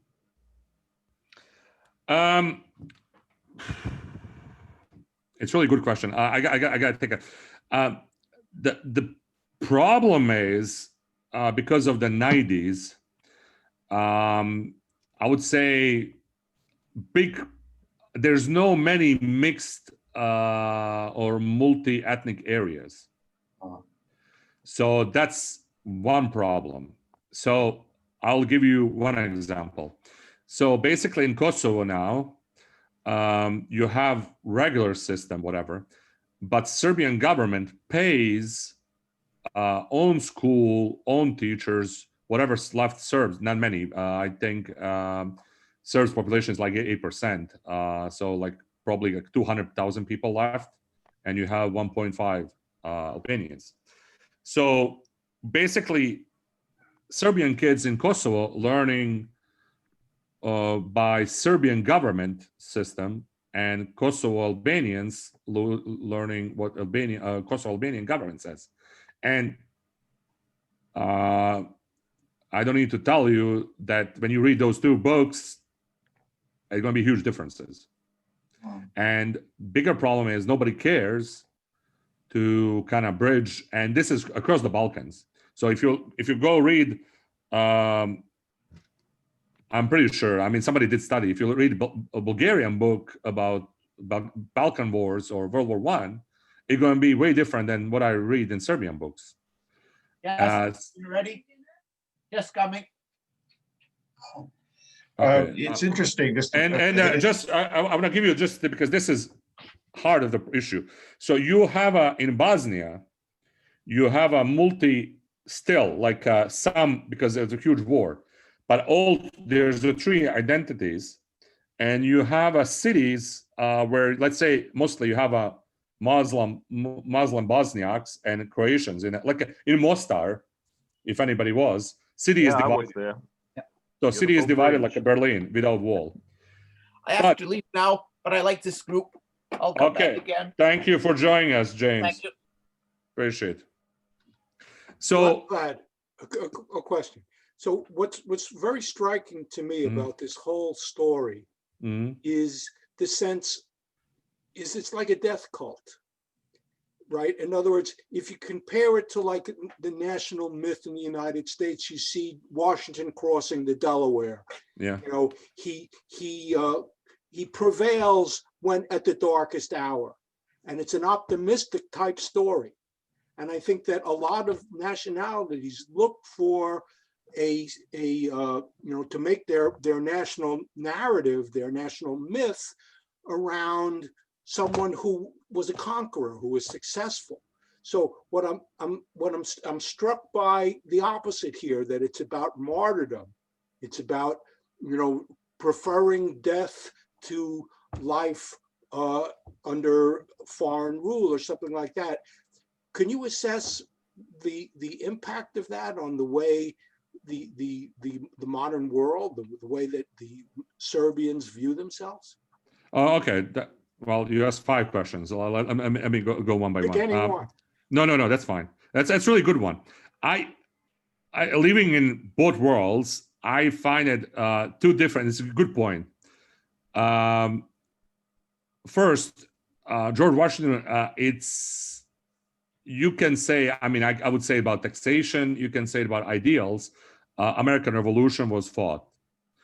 So nobody was coming or conquering 13 colonies.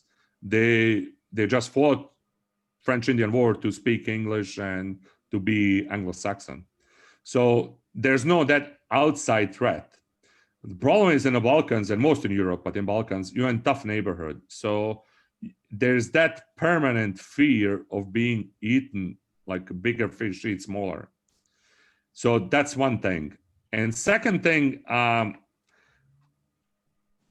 Orthodoxy is really, can be look really dark religion. Like if you go like in a monastery in Orthodox, they all wear black and they are still in the mourning for Jesus. So this is where I find kind of big difference between George Washington Protestantism and Eastern Orthodoxy, because Eastern Orthodoxy is more, I hate fatalistic. It's God, like this life is tough, whatever, and we hope for the better in next life. Where Protestantism is much more, what can we do in this life? And then we're gonna hope for whatever afterlife. So there's religious cultural differences. I would say that. Another, as I said, it's a neighborhood. It's geography has a lot of influence, much more than people think, but I think that's what it is. Currently, you said it is dark and almost like suicidal. Yes. The thing is, church took it and became part of DNA, and then it's easy product to sell, I would say. And problem became, back to my earlier point, when because we had socialists, we have a right, left wing, they all love selling cheap stuff, and this is cheap stuff. So basically, when government start using this and to kind of basically justify this and that, it kind of get really put gas on, like on a fire. So my problem is that with government and not doing to say, as I try hopefully here, to say, hey, listen, just some things don't add up. If the guy was the feudal lord, he was like probably like any other, he wasn't saintly or whatnot. So my problem is that with government. When you talk about now, if you go to Serbia and talk to Serbs, like they like Vidovdan, they kind of, honor this. The problem, it's not that, they believe. The thing is, I would say this is because I said disaffection with the government, with the new world or unjust world. That's like, because breakup of Eastern Western Bloc, people forgot that big power follow their own interests. So I would say, if I can sum up, is resistance when you say unjust world, Western, like Europe wasn't nice to us, didn't reward us for defending against Islam. I would say that's kind of most prevailing feeling right now, is we were not rewarded by Western Europe whatever you want to call it, Christian world. So I find that connection to here, where maybe I'm living here too long, is like, okay, what's just, what's not, what's fair, what's not in international politics. If I say this is the deal, you sign it, that's what it is. So I would say that's common people today is where this part is. I have a big problem as trying to say, God will be just. What? Okay, fine, but like, what's just in international? Who's gonna treat you fairly, justly? Big powers have own interest, and that's what it is. It's that's my problem right now. But it's honored. June 28th is big deal. Whatever masses are, whatever and whatnot. But it's not. People don't believe it 100%, of course. If I can say so. Vlad, is it some kind of a national holiday, or is it just a religious holiday? It's a religious, but I believe, it's a big religious holiday. But I think government tried to kind of make it a holiday. I don't know what's happened. Maybe last couple of years. I don't think so. Maybe working holiday. I'm not so sure. But it's a big religious holiday. Yes. Can I ask one other question? I mean, we're talking now really about the legacy of the history. I mean, we can go back through, but yeah, which is very interesting. But in most European countries, the religion has been religious observance has gone inversely proportional to the participation of the women in the workforce, because previously women had nothing to do during the week other than very important things like bringing up children, I realized, but that the church was a big thing. And then, at least in England, and I know France and elsewhere, as the women have gone out to work, they've given up the church. They have no time to do church work, and it's faded.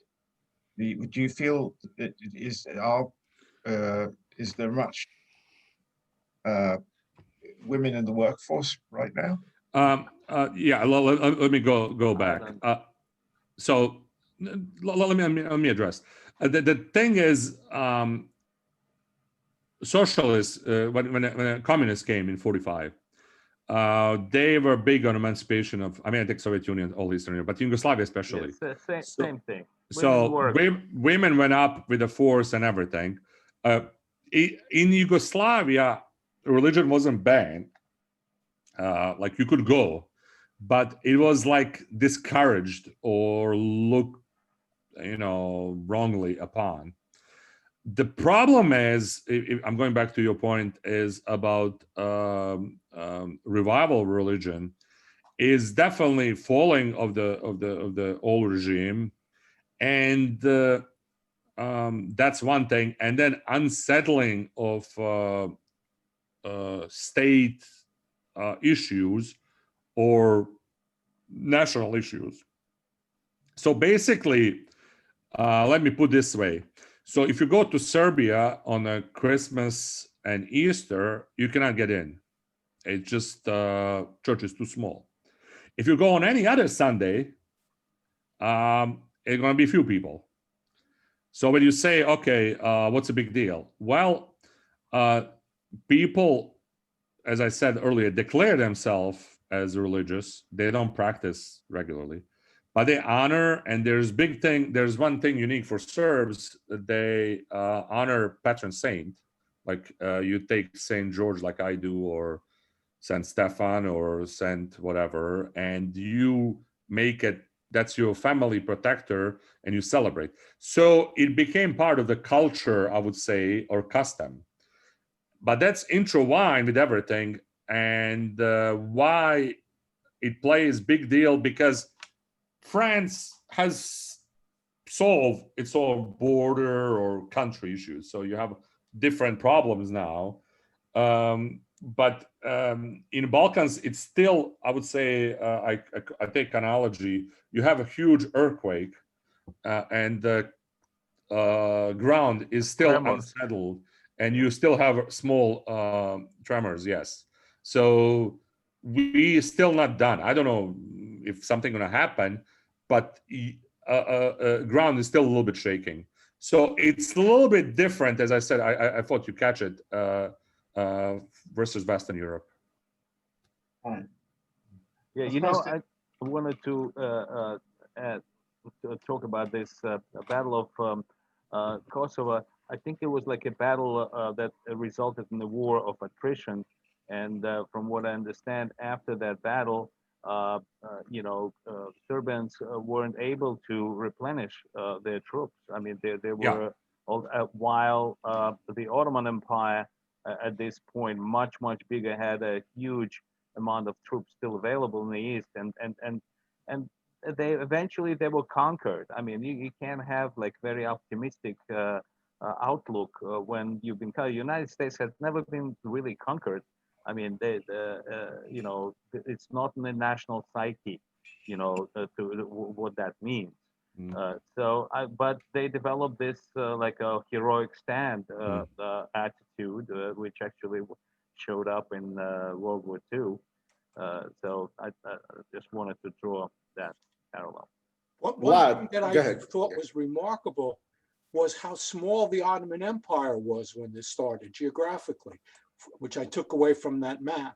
Yes. So when you say that, so Greg, when you say the Ottoman Empire was so much bigger, based on the map that Vlad showed in the beginning, it was much smaller. Yes, but there were different small states within the Serbia. Right, but were they able to? They not all participated. Half of them participated on the Turkish side. Paul, here's the difference.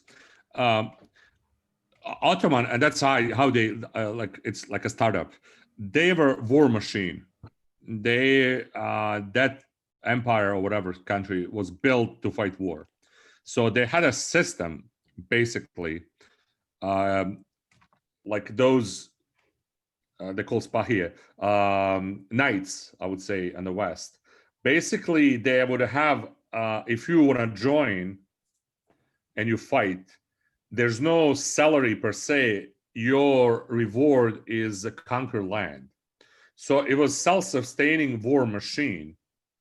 And it's, I don't know how to call it, like a printing money, basically.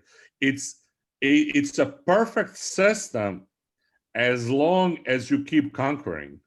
Right. So just that's like what Alexander the Great. Well, yeah, but he was said, yeah. But it worked perfectly until they're kind of stopped by Austrians. So basically, when you have no more land, and you have inefficient, you don't have no good taxation system or everything not. So when you're having more and more people and you have no land, that's where the machine got, I mean, technology and everything, but I'm talking in a nutshell. It was great idea and it worked perfectly for whatever 250 years until you hit the wall.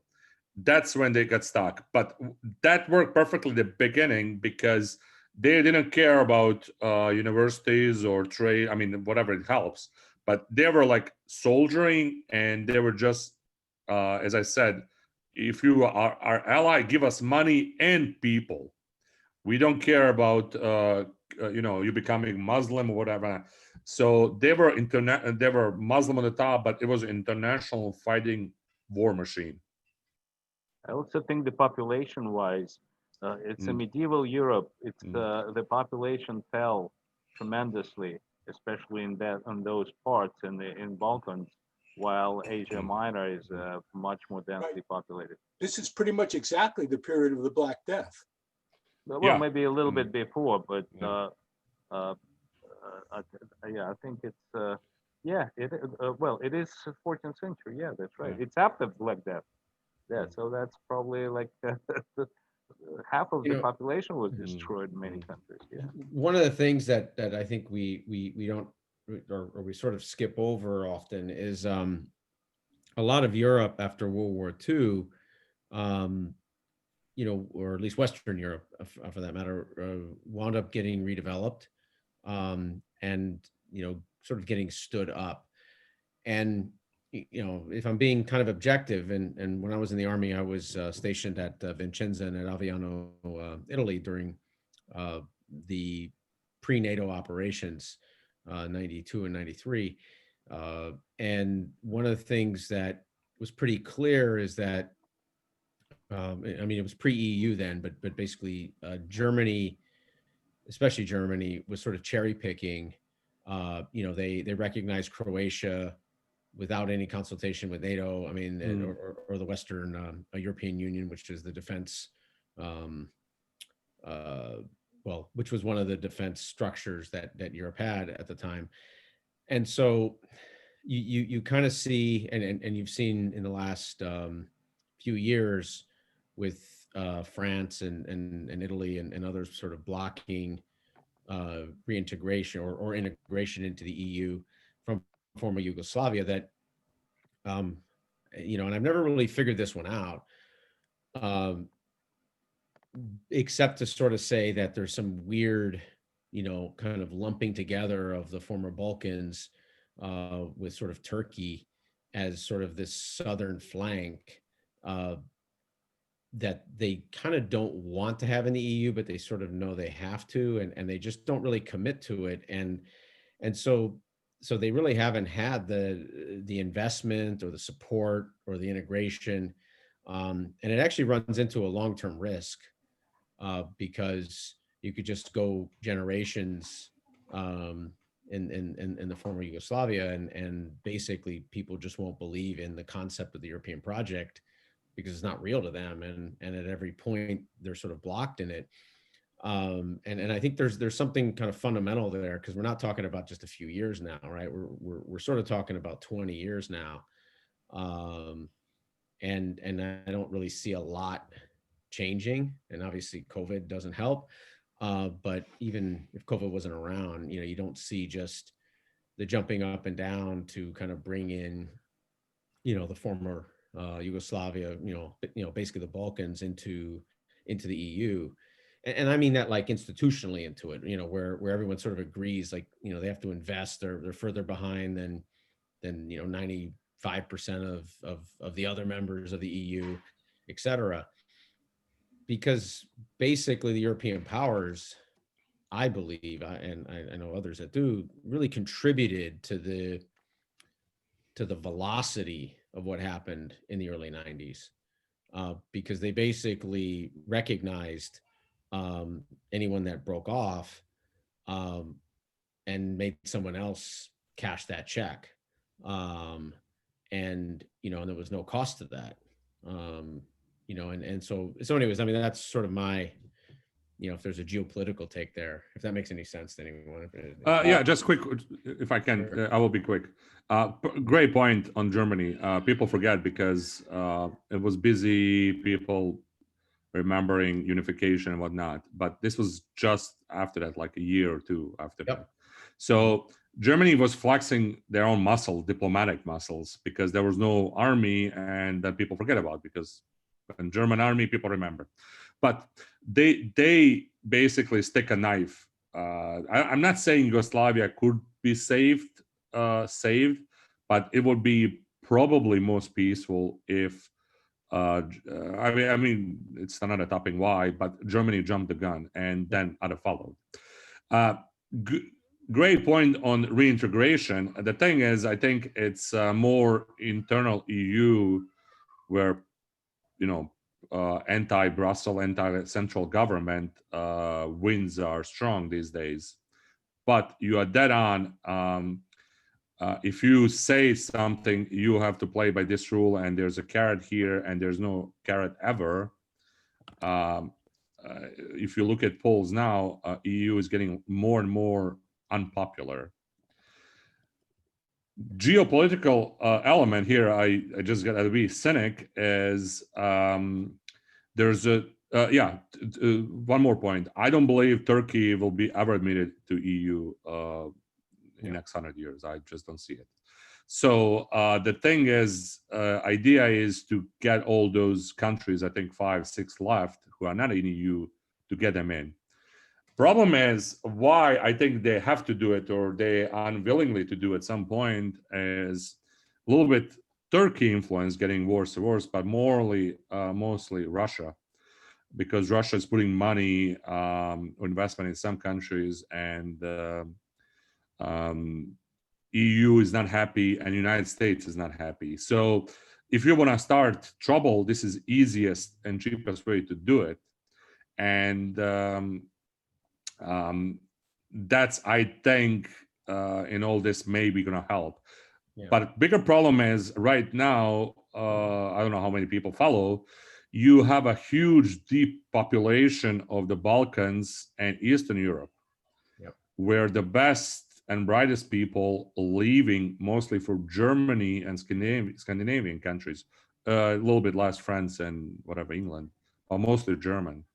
And I believe that's medium and short-term biggest challenge, because you have less and less kids born, and that's one problem.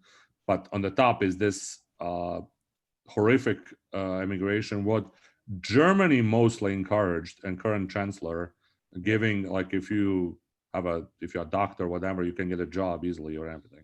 So I believe this is biggest problem, and underneath, I'd say dislike of EU, because I don't want to go Brexit, but basically more and more people, especially in South Europe, generally South Europe, see EU as a German union, basically. And then somebody says, ironically, we, and especially in Serbia, we destroyed Austria-Hungary once, and we got another one peacefully. Yeah, So, and I think that's really ultimately the challenge, is that the only practical way forward for that region, and I work in IT, and we've had I've worked with people from Serbia, and then more recently also adding Croatian, because that's sort of popping pretty heavily now, over the years. And there's this sort of, they're kind of stuck in like a purgatory. I mean, they know they're not going to go east, right? I mean, and people aren't stupid. They understand the Russian sort of Moldova project and the little games that everyone plays, and all those things. But that's just sort of like a band-aid, right? It's not their future. Their future is Europe. But there's not this sort of, and I'm not going to say a simplistic welcoming map, but to be honest, the Balkans are in Europe. So, I mean, like, physically you can't move them. The commitments that were made, at a security level ultimately are European. I mean, obviously US and indirectly sort of Turkey and the UK through NATO at various times, but ultimately it's European. But they just won't press the gas and make the effort and make the basic priority, and there's no reason.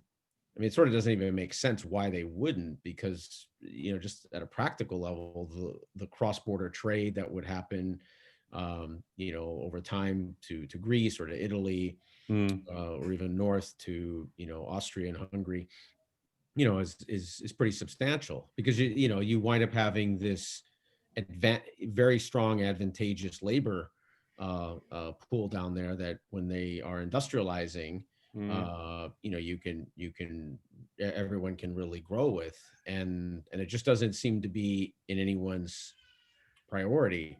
And I really do think there's a huge risk in the next 10 years that if they don't believe they're getting any path or any deal, there could be just a lot of unhealthy things happening. I mean, because you see a lot of cross-border trafficking and crime, and just a lot of things that happen. You just don't have development, right? You just don't have the institutions there.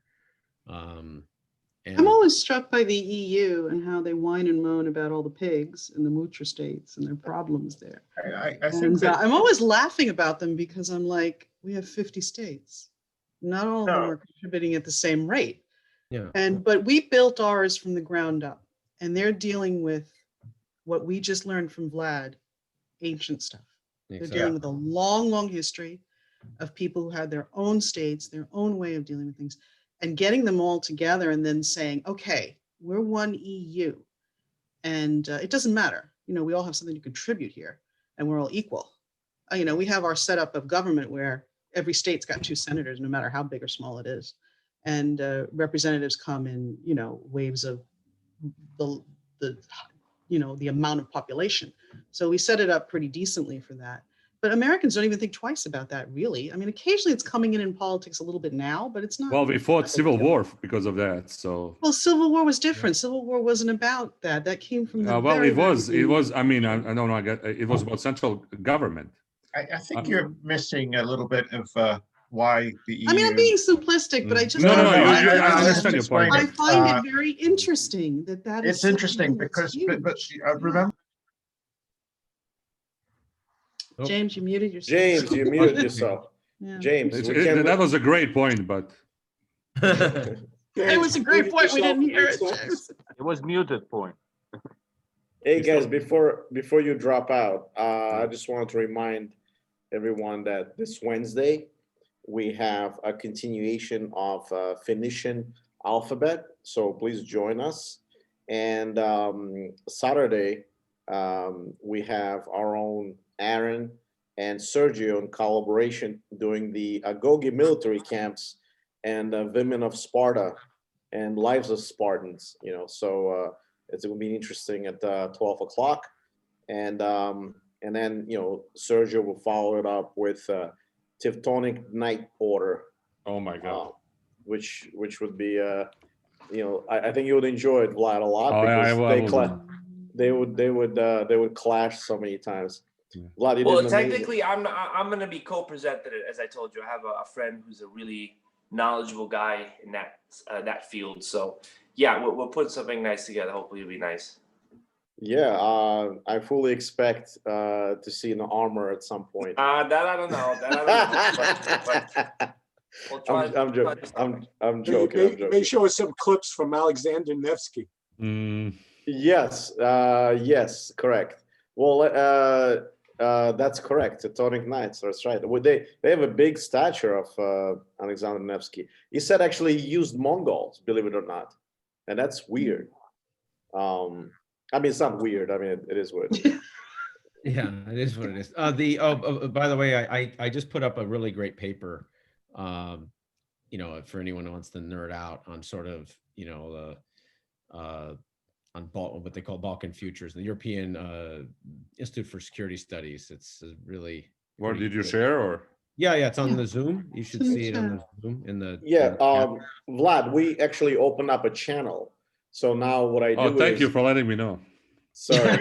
You're live, Vlad. So you're live and you recorded, my friend. Oh my God. We're gonna put you on the channel. So whatever I said, I didn't mean it. So okay. Disclaimer. Just for whoever following this.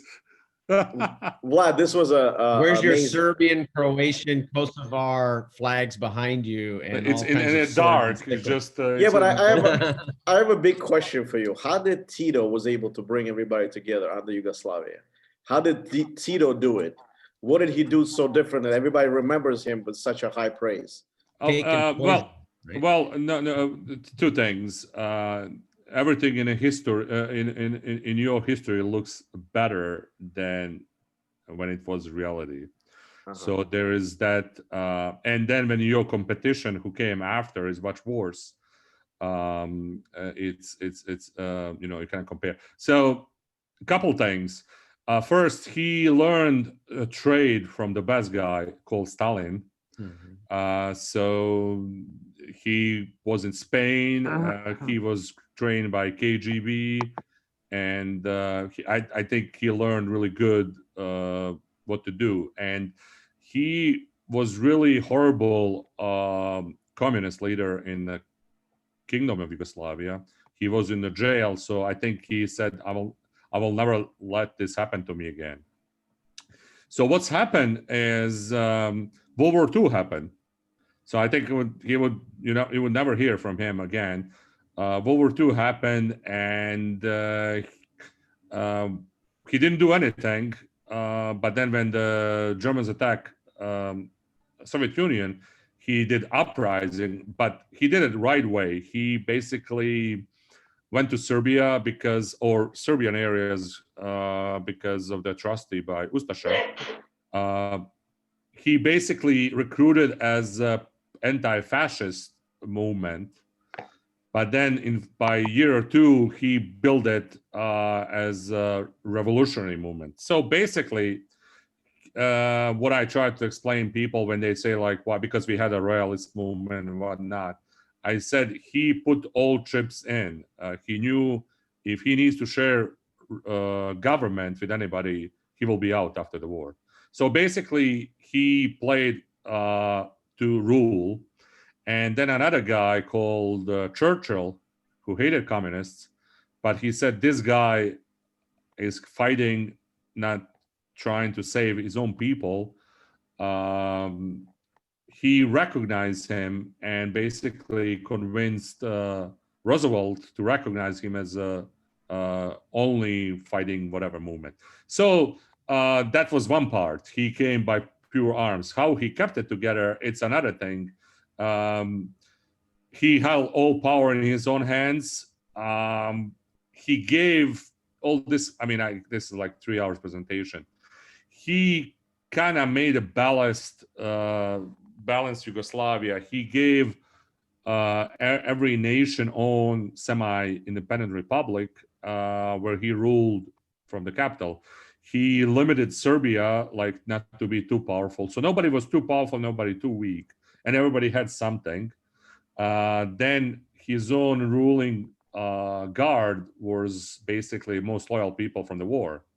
That was all work until mid-60s when he got rid of the number 2, who was the head of the Secret Service, most loyal guy, Serbian. And I think at that point he realized that he cannot retire. Basically, if he retired, he's gonna be poisoned or whatever. So he started giving more and more. He was trading power for years in life.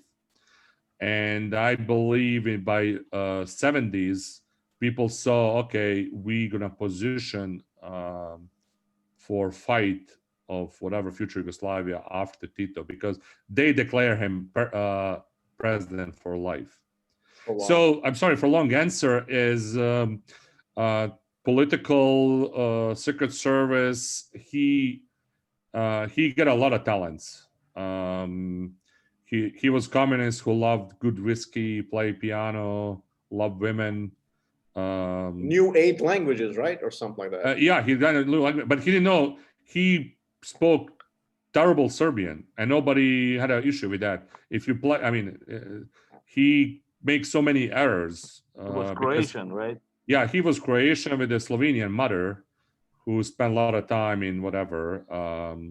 He almost sounds like a Lebanon government, all in one. Yes, we look like Lebanon. Yugoslavia looked like Lebanon, and it worked until. But I say, to the biggest fans of Tito is he left empty throne on purpose.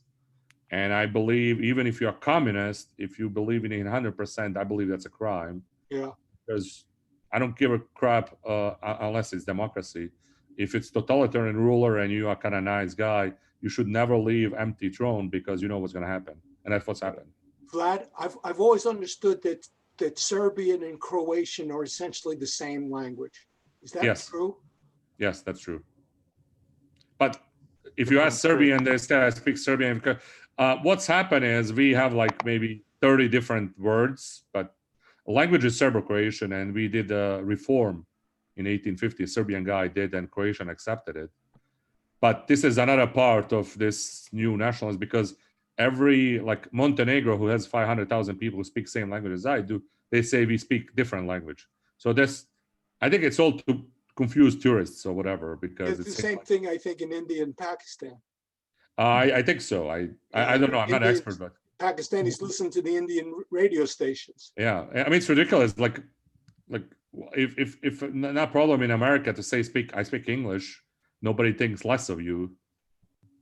I mean, it used to be Serbo-Croatian, but right. It's same language. It's like maybe in Croatia they try hard now, like they inventing words to be different. It's ridiculous. But basically, if you normal people, they use 30 different words than 30 different words in Serbia. But it's it's bigger difference, Alabama and Manhattan than Zagreb and Belgrade. Let me just say, I really enjoyed this. I knew nothing about this at all, and I found it fascinating. Thank you. I really appreciate it. I try to keep it. To consider doing one on Tito, I think that would make a great presentation, a great subject. I'm afraid you will love it too much, and I will take probably 3 days, but I'll try. It's really fascinating because he ruled 35 years in peace, but then you have to cover war. Then you have to cover because he also succeeded in setting himself up, or breaking independence of Stalin. While Stalin was still alive, and that's whole idea is people. I mean, so he broke up in 48, and because of communist country, we had sanctions from the West. So in 48, we had sanctions from the East, and from 48 to 53, when Stalin died for like 5 years, it was martial law in Yugoslavia because everybody was convinced that Yugoslavia got to be invaded like Poland, like Hungary or Czechoslovakia later. So 5 years, my grandfather, both grandfather, lived in martial law. Basically, they were told that invasion will come every day. So it was like a big sigh of relief when Stalin died. Yeah. One other thing about Tito, I remember we studied when we did like a workshop, when I was in the Army, because we were, getting prepared for dealing whatever we were going to deal with. So he's actually, Tito was one of the youngest in a modern, world, the last 150 years, youngest sergeant majors, which, is sometimes you get a lot of battlefield promotions and as officers, but you very rarely get them in the senior NCOs. And so he was a sergeant major at 25, in the First World War. And, I think he joined the Austro-Hungarian army. He was fighting Serbs. Yeah. A lot of people don't know that. Serbs. Yeah. I think he joined when he was about 14 or 13, lied, I think when he was like 12 or 13. And then, said he was whatever, 4 years older. But he was definitely the Tony Soprano of political leaders. A lot of parts, because it's like a cult personality when I was growing up. So basically I think he had like a dozen kids, married 8 times or whatever, but it was never mentioned. He had one wife, no kids later in life, who was like official wife, but he got married a bunch of times in Soviet Union, whatever, bunch of kids. He left some wives and whatnot. So, I mean, look at Putin. I mean, it's probably close to the same thing, right? It's very gray. No one has really this clean understanding of, what his personal life is. I think if you live in that Secret Service life, I think it's not 1 or 2 layers, it'll many layers, and it's so hard to kind of get to a person because a lot is hidden, and then those people are really careful. It's the people from Secret Service who love or want to run countries. That's unique kind, I would say. Yeah, and then also Vlad, don't feel like you have to only do a presentation from that world. I know you're into Roman history, and we're moving to Roman history in February. So maybe you can do something from I don't know, whatever you want. Like a Caligula or something, really. No, not a Caligula. I mean, I know we don't do. Oh my God! Yeah, Greg loved it, by the way. I know. It's just like I'm sorry. I know this is nice crowd. When I offered to Greg to do a history of sex, he refused. And I think that would be right up his alley. He didn't want to do it. Okay, no comment. Wow, really? One thing is, guys, I forgot to mention that we have Saturday and Sunday next week. We have Sunday, Michael is doing a presentation on English Revolution in London, 1640, 1643. So join that one as well. So we have 3 next week. So Saturday is going to be Agogi. okay, Sparta, and Sunday is England. Yeah, and Wednesday is going to be the Phoenician. Ralph is going to finish the alphabet of Phoenician alphabet. Maybe one too many for me, but whatever. Yes, we're adding one more, but not now, in November. People choose whatever they like. I mean, it's it's, if you can join, please. If not, I record them all and I put them all on the channel so people can watch as well. Okay. Well, good night, all. This was really great, Vlad. Congratulations. Thank you. I guys, thank hope you so much. Okay, it was thank great. you very much. Thank you so much. I didn't want to go sideways because you can go, crazy here. You did a great job. Yeah, thank you guys. Appreciate it. questions. Yeah, don't get sucked into the Pacific of Yugoslavia like I did. There we go. Thanks a lot, Vlad. No problem. Thank you, guys. All right. Great job. Vlad, thank you. Great job. No problem. Man. Yeah. Thank you. Appreciate it. No problem.